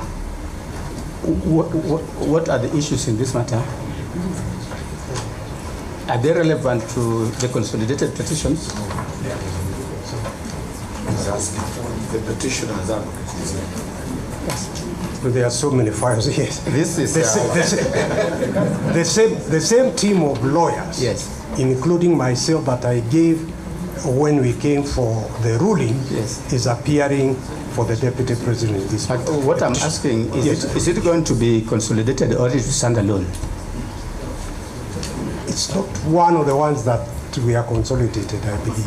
No. Sorry if I Yes, speak, please. For you to be able to progress, I beseech you to adjourn this matter tomorrow. Go and make directions. You're either hearing the petitions or the applications. Come here so that we have a perspective of what we progress. Otherwise, you will not. We are alive of that fact, Mr. Harvey, but it is the councils who will be saying that their right to be heard, even on petition, even if the slightest issue has not been granted. Therefore, let us agree on the way forward. If you make a proposal can come from your side, how you want to deal with all these petitions. Is it possible that you want to ignore all applications and proceed to the petitions? You can make a submission which this court can consider. My Lord, if I may, just to guide the court, and on this account I will do it as senior counsel. My Lord, there are urgent applications before you. The applicants or the petitioners had their bite yesterday on a preliminary objection that the court has ruled on this afternoon. My Lord, we have an urgent application that was filed before you, dated 18th October 2024, for discharge of the conservatory orders. Whatever decision this court makes, it can be either way, will lead to directions on the hearing of all the consolidated petitions. Some of the petitions, my Lord, deal with issues or causes of action that arose before, my lords, the impeachment. The proper position of the law is that the party who is the petitioner is the former deputy president. That's the position of Article 145(7). Allow us, my lords, to urge our application for the setting aside of conservatory orders. I think, my lord, that's the only way we can move, because they have had their bite, let us have our bite as well. We will only take 30 minutes, we request. I'm not disagreeing with you, Professor Jenda. What I'm saying is that let's mention these files. Yes. We are on the third one, and if you have not been interrupting, perhaps we'll be through with them. 550, I've recorded the quorum. And what I asked, is this file related to the files before the court? For the purposes of consolidation, or it can stand alone? Can we deal with that, but not tomorrow? We only do the quorum. Because there is a... We only deal with the quorum.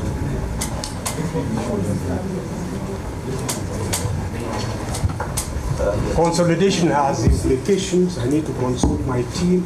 I need to consult the client. Let's take the quorum. Let's deal with the consolidation. So we'll mention it tomorrow? Yes.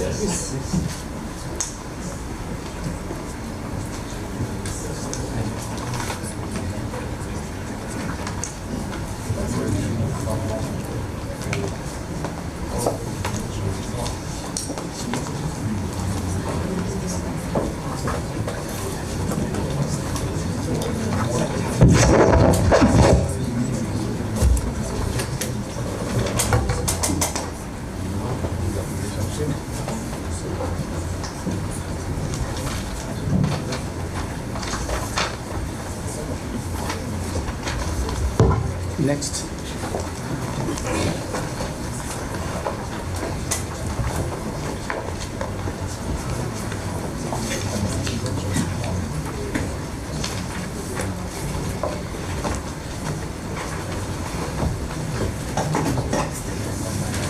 Uh, 541, Dr. Clarence Oboso. Dr. Clarence Oboso.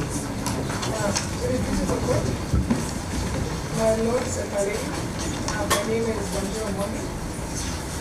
I am acting in person, and I am the second petitioner in the matter.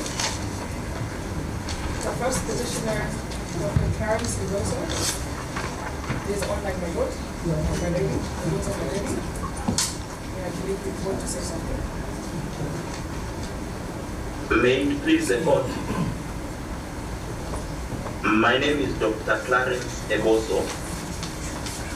I'm the first petitioner in E541. The petitioner is between Dr. Clarence Eboso, Ms. Wanjiru Mwangi, versus the Speaker of the National Assembly, the Attorney General, and with the Law Society of Kenya as an interested party. The petition relates to the process of impeachment, particularly in the National Assembly, and seeks orders to quash the proceedings in the National Assembly. The petition has an application which was certified urgent and which sought an injunction against the entire proceedings of impeachment.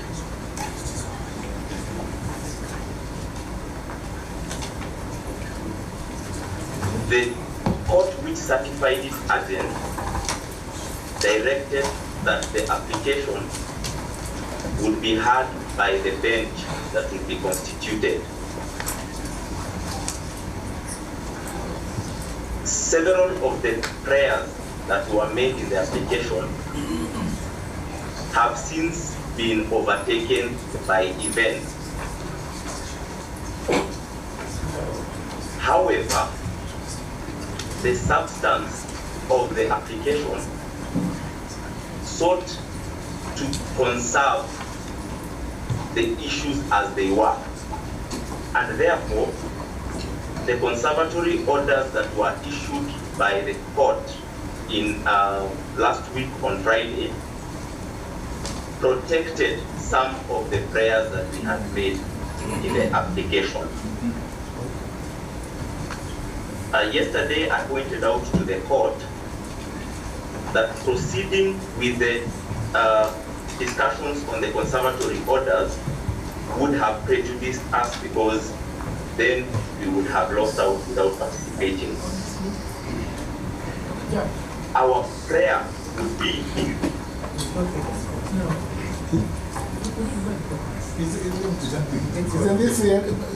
He's arguing the application. We are taking so long. Just tell us, Mr. Clarence, whether this petition, you want it to stand alone or whether you want it to be consolidated with the petitions before the court. That's where I was going to go. Just go there, please.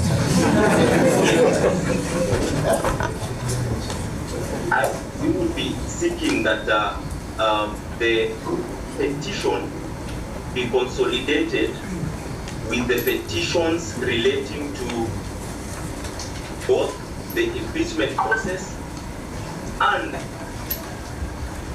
the filling of the vacancy that arises from impeachment. The reason being, upon filling of any vacancy. Okay, we have heard you. You are agreeable to this petition being consolidated with the petitions which are in file number 565 of 2024.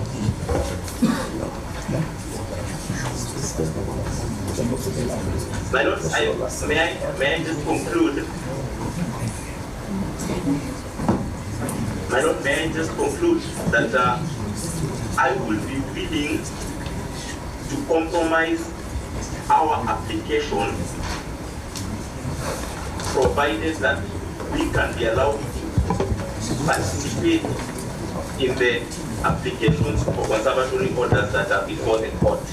My Lord, in the interest and in time. With your permission, my Lord, I appear for the first respondent in the matter. Yes. And my Lord, I note that we didn't come with our file. Is this petition post-Senate proceedings? No, my Lord. It has no relation with the post-Senate. It was filed, my Lord. Before? Before.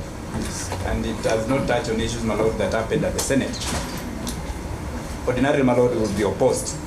So we mentioned this matter tomorrow, my Lord. We mentioned this matter on 29th when the petition number 522 will be mentioned. Most obliged. My Lord, tomorrow or the 29th? My Lord, Yes? I'm not sure if the court got the last statement I made. It would be greatly prejudicial to us if the discussions relating to the conservatory orders continue without our participation, because we are essentially raising the same issue in our application. My Lord, I agree. As we filed our application on the 8th of October 2024, before the National Assembly had even debated impeachment, had impeached Deputy Brigadier Gachagua, my Lord. We are acting in person, we are laymen, my Lord, and we are also protected by the same laws, Article 27, Article 47, 48, and 49, and 50, my Lord, for the right to a fair hearing. So we do ask the court does mention our matter tomorrow so that we can articulate the points that we need to. My Lord, I appreciate the fact that the petitioners are appearing in person. My Lord, once the court has made an order, my Lord, the only remedy available to the parties is either to appeal, my Lord. We have not made any order. You know, we talk before we make orders. Sorry, my Lord. So we mentioned this matter tomorrow. Will be available, my Lord.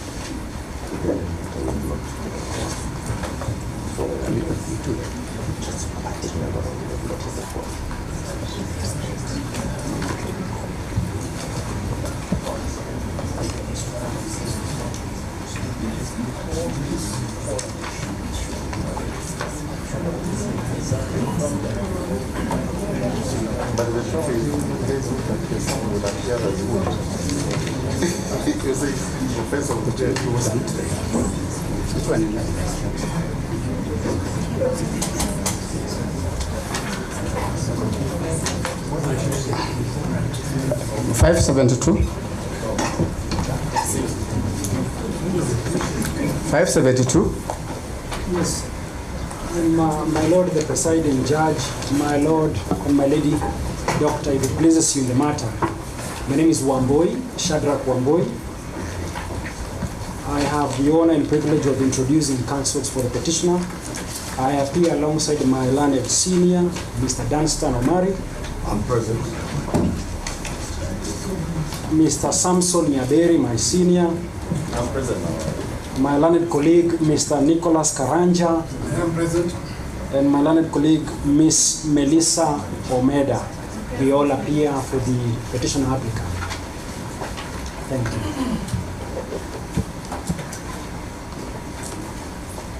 Yes. My Lord, in that matter, I am Shadrach Moses, the Solicitor General, appearing for the Attorney General, together with Professor Gitu Muigai, Senior Counsel, Emmanuel Peter, Deputy Chief State Counsel, Charles Mutinda, Deputy Chief State Counsel. Much obliged, my Lord. Thank you.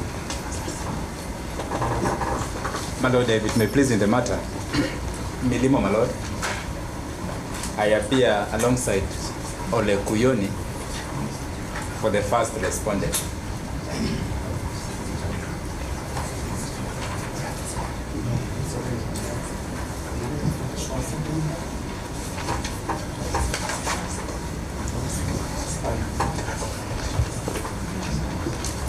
May it please you, my Lord. For the second respondent, my name is Gumbo. I appear together with my learned senior colleague, Mr. Paul Nyamodi, and Mr. Honorable Bitonga Murugara.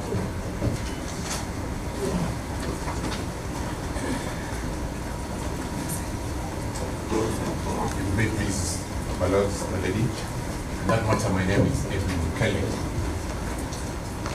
My Lord, I appear together with the senior professor of gender,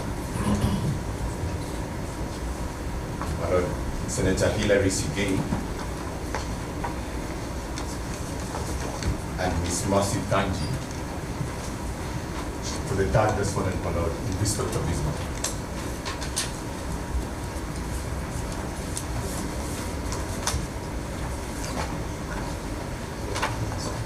For the third respondent. For the third respondent, speak from the second.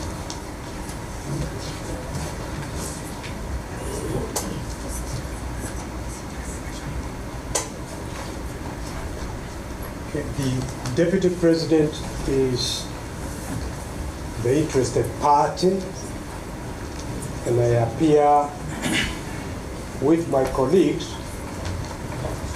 Mr. Ongoya, Mr. Tom Acharya, Jomo, Degwa, Sakimpa, Wandati, Victor Soanya, Faith Muge, Faith Waigua, and Mr. Muge. And Mr. Muge, for the interested party, that is the Deputy President. Thank you, my Lord. My Lord, just to respond to the question whether this petition should be consolidated with the others, the questions that have been posed in the instant petition question the constitutionality of the impeachment process at the Senate that led to the removal by way of impeachment of the Deputy President.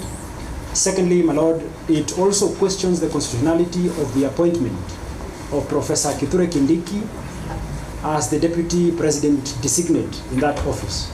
And for that reason, my Lord, the view that we take with humility is that the petition is ripe for consolidation,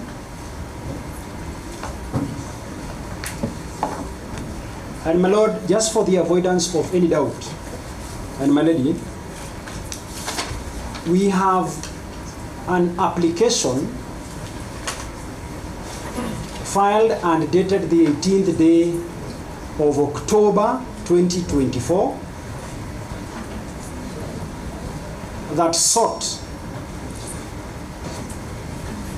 an order of conservatory order to stop the implementation of the decision made by the Honorable Speaker of the Senate, Honorable Amason Kingi. So, my Lord, when we canvass, or we are to canvass the applications as to whether the current conservatory order should be disturbed or not, we want to actively, and we seek with humility, to participate in those proceedings. Thank you. Is there, the parties, are you opposing the possible consolidation? Yes, my Lord. We are vehemently opposed, my Lord, to the joinder or intended consolidation of this petition. And my Lord, so that we don't take time before you this evening, we would prefer, my Lord, that this matter also takes the cue of being mentioned tomorrow with the others, my Lord, where we will substantively, my Lord, be presenting, my Lord, before you reasons why this matter should not be consolidated with the one that is before you today. And my Lord, so that we save time, I speak for all the respondents. Mention tomorrow. Sorry, my Lord. Mention tomorrow. We mention tomorrow, my Lord. My Lord, if you permit me. My Lord, there is a mischief that we need to cure or to safeguard ourselves against. My Lord, there is an attempt to have a litigation by way of installment in this matter. So much so that, my Lord, if you look or you find time to look at the petition and the application, you will see that the issues that are raised by my seniors and counsels for the petitioner are synonymous, they are the same. So since it is not consented to, why don't we listen to it tomorrow? Most obliged, my Lord, because the question of consolidation is a question of law and it's purely on a principle question. And my Lord, we will be ready to argue the question of consolidation as and when we are invited. Thank you. Yes, yes.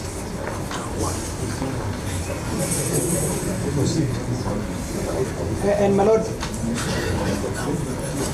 my Lord and my Lady. Yes. Yes, I am guided by my senior counsel, Paul Muite.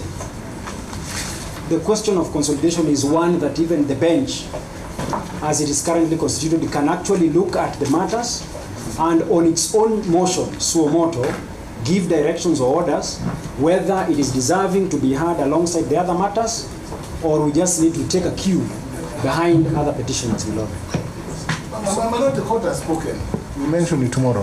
Thank you. Let's consider that tomorrow. Most obliged, my Lord. Thank you.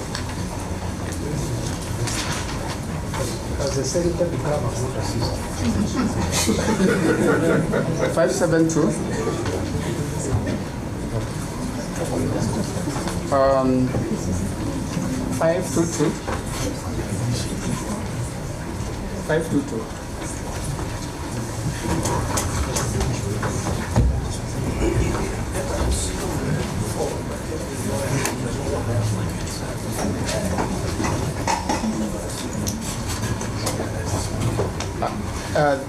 This file has a mention date for 29th of October, but because issues are arising, we wanted to mention it again today if there is any issue arising out of it. In terms of appearances, and in order to save the court's time, the same counsel that I enumerated are appearing for the petitioner, the Deputy President, in this matter.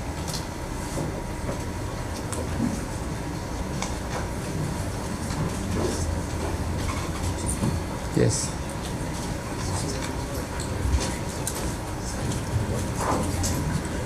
Yes, my Lord, for the respondents, the quorum is similar, my Lord, so that we save on time.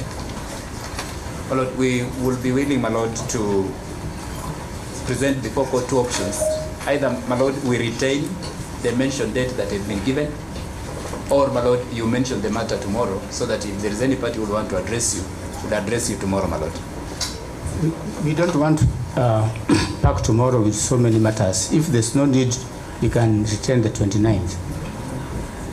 We can retain the 29th, my Lord.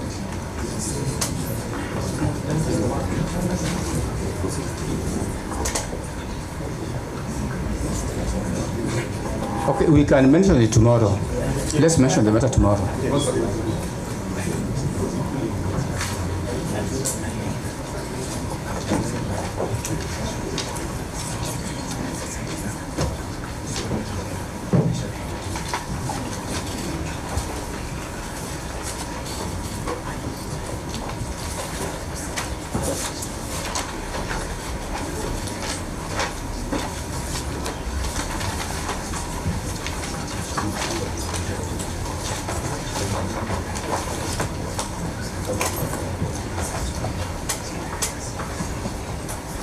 So we are clear with the mentions. We can go back to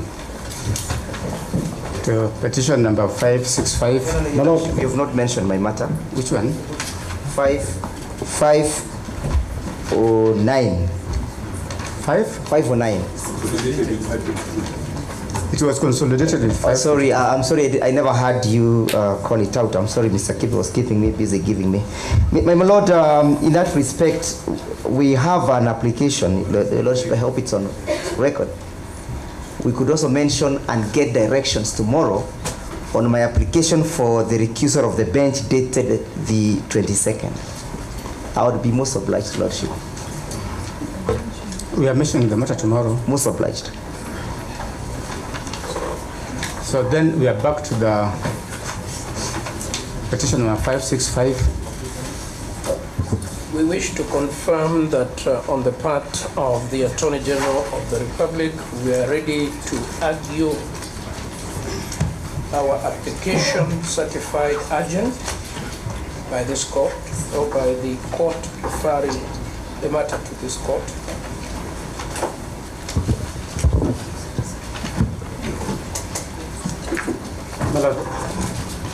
I believe this is the matter that we had earlier on indicated, that after all these matters have been consolidated, directions have been given on these matters, specific directions would need to be given for purposes of that matter.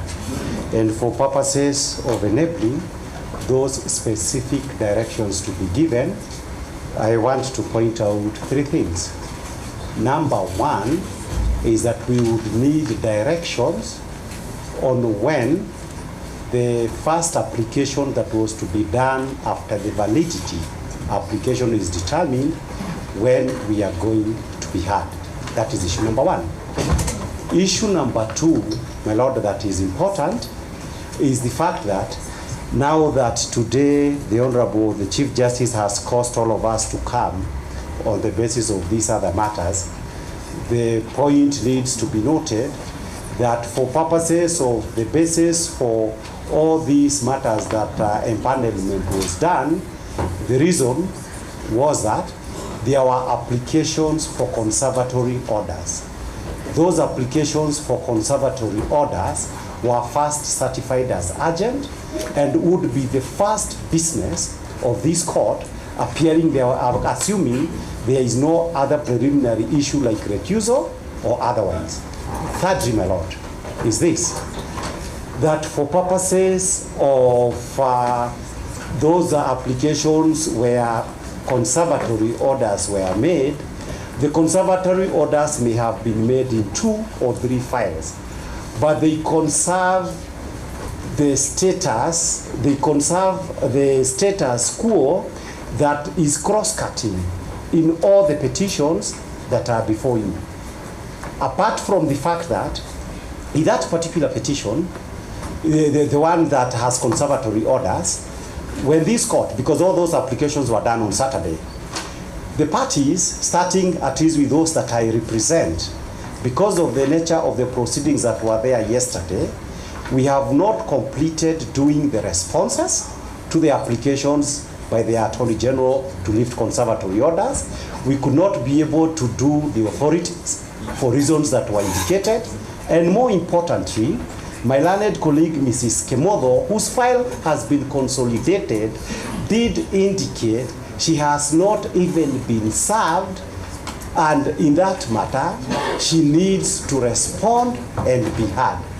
Therefore, my lord, in considering this issue that is itching the group that wants lifting of the orders, I would like the court to give directions bearing in mind that the stakes of the parties, all the people who have filed petitions, is to ensure you are not faced with a fait accompli, where you are told, we have already sworn Kindiki and you can go to hell. We do not want to be faced with a fait accompli situations. My lord, it would be absolutely important that the subject matter is preserved, if not for any other day, until all the parties are before the court. Your Lordship.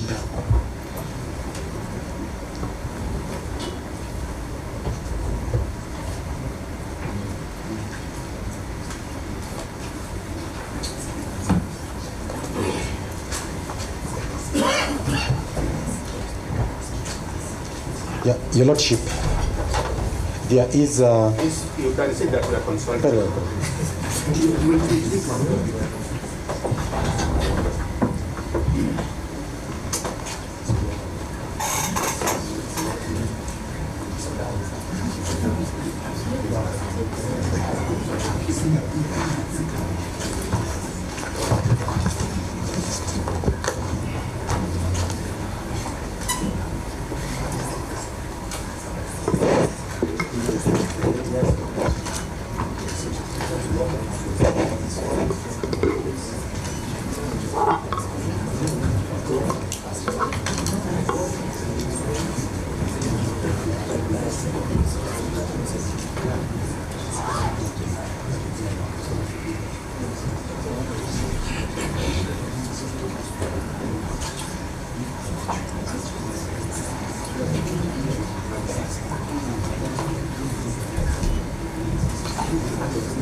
Now we will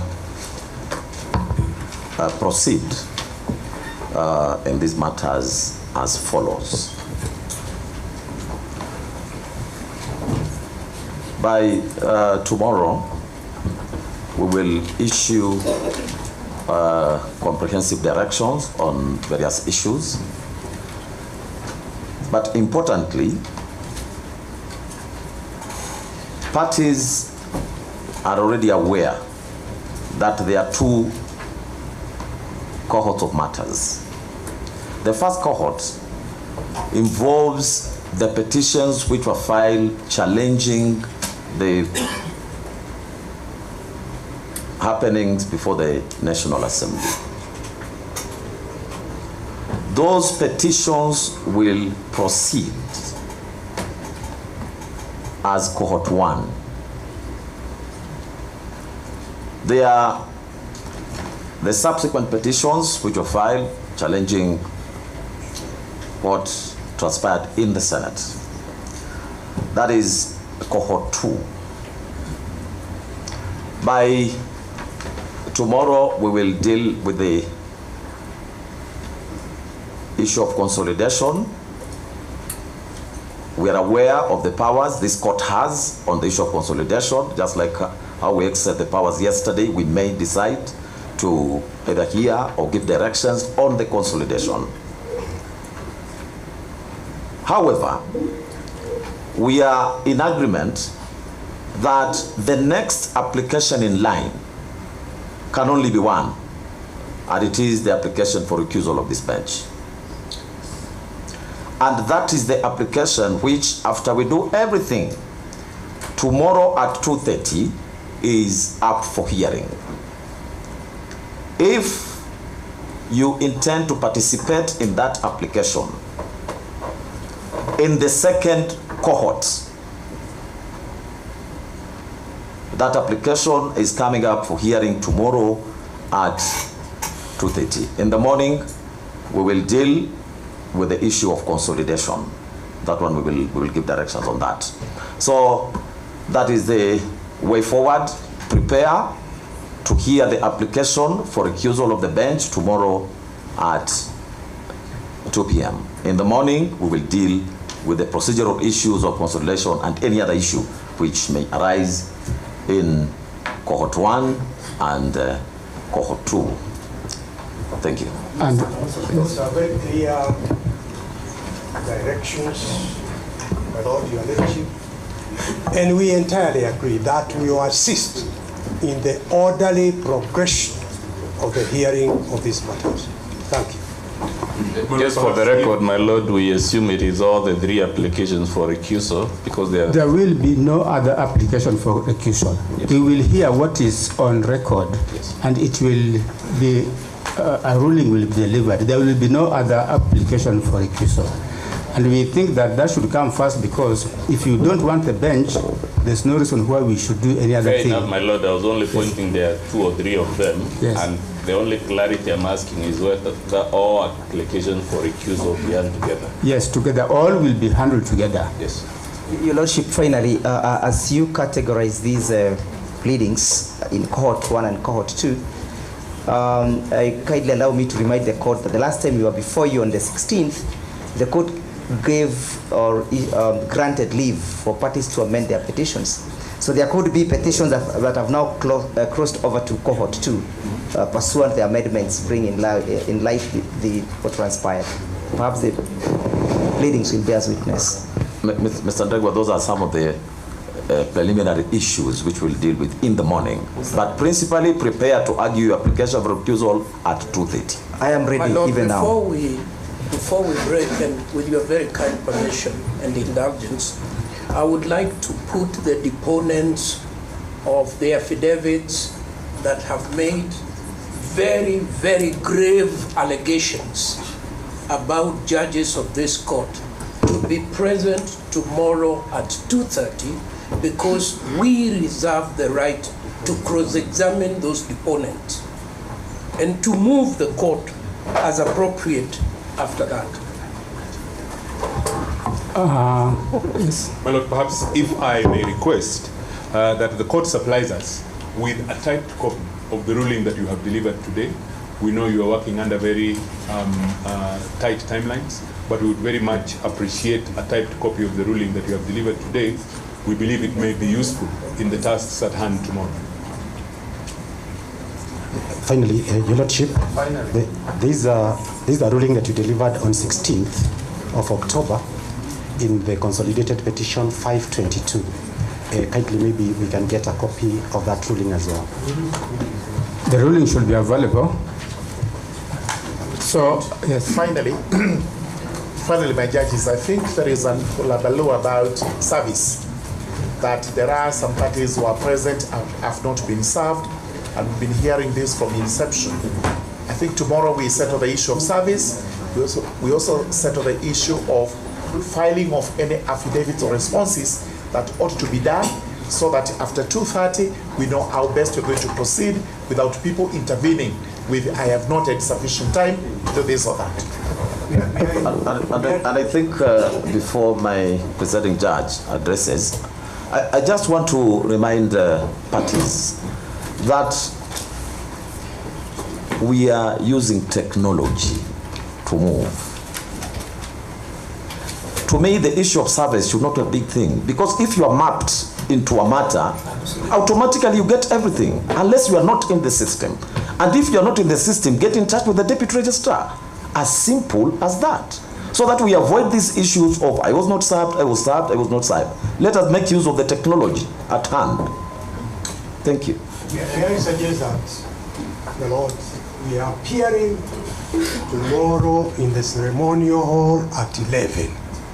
I was going to plead that any other issues being raised from the bar be raised tomorrow at 11. No. My Lord, as the chair in charge of all the people who are retiring, those at this particular moment, all the people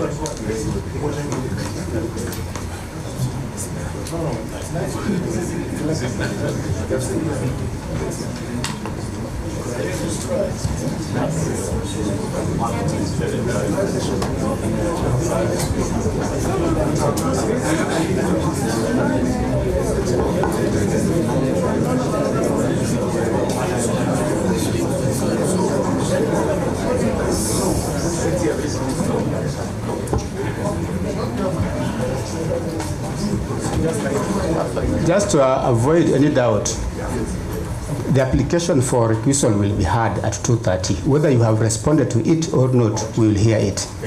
We will not allow any adjournment on it.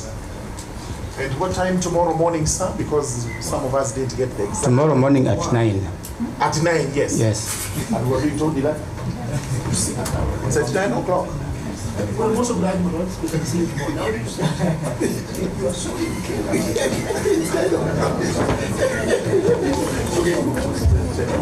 For clarification purposes, is it physical or you can do virtual both?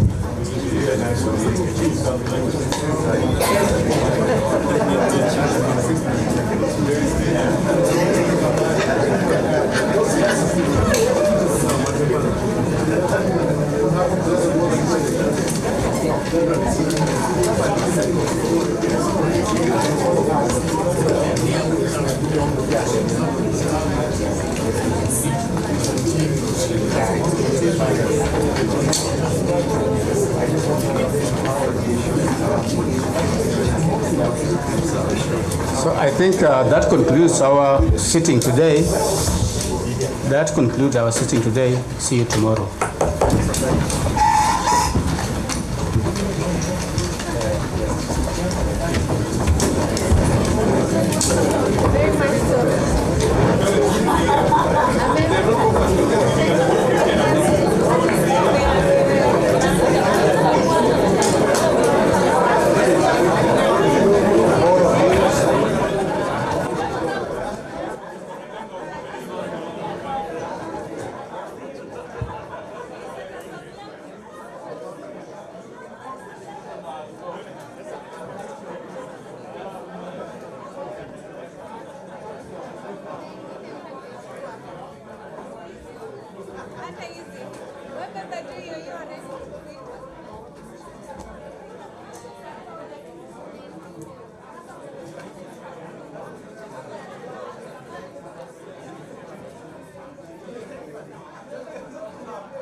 Lakini hapa ana longa.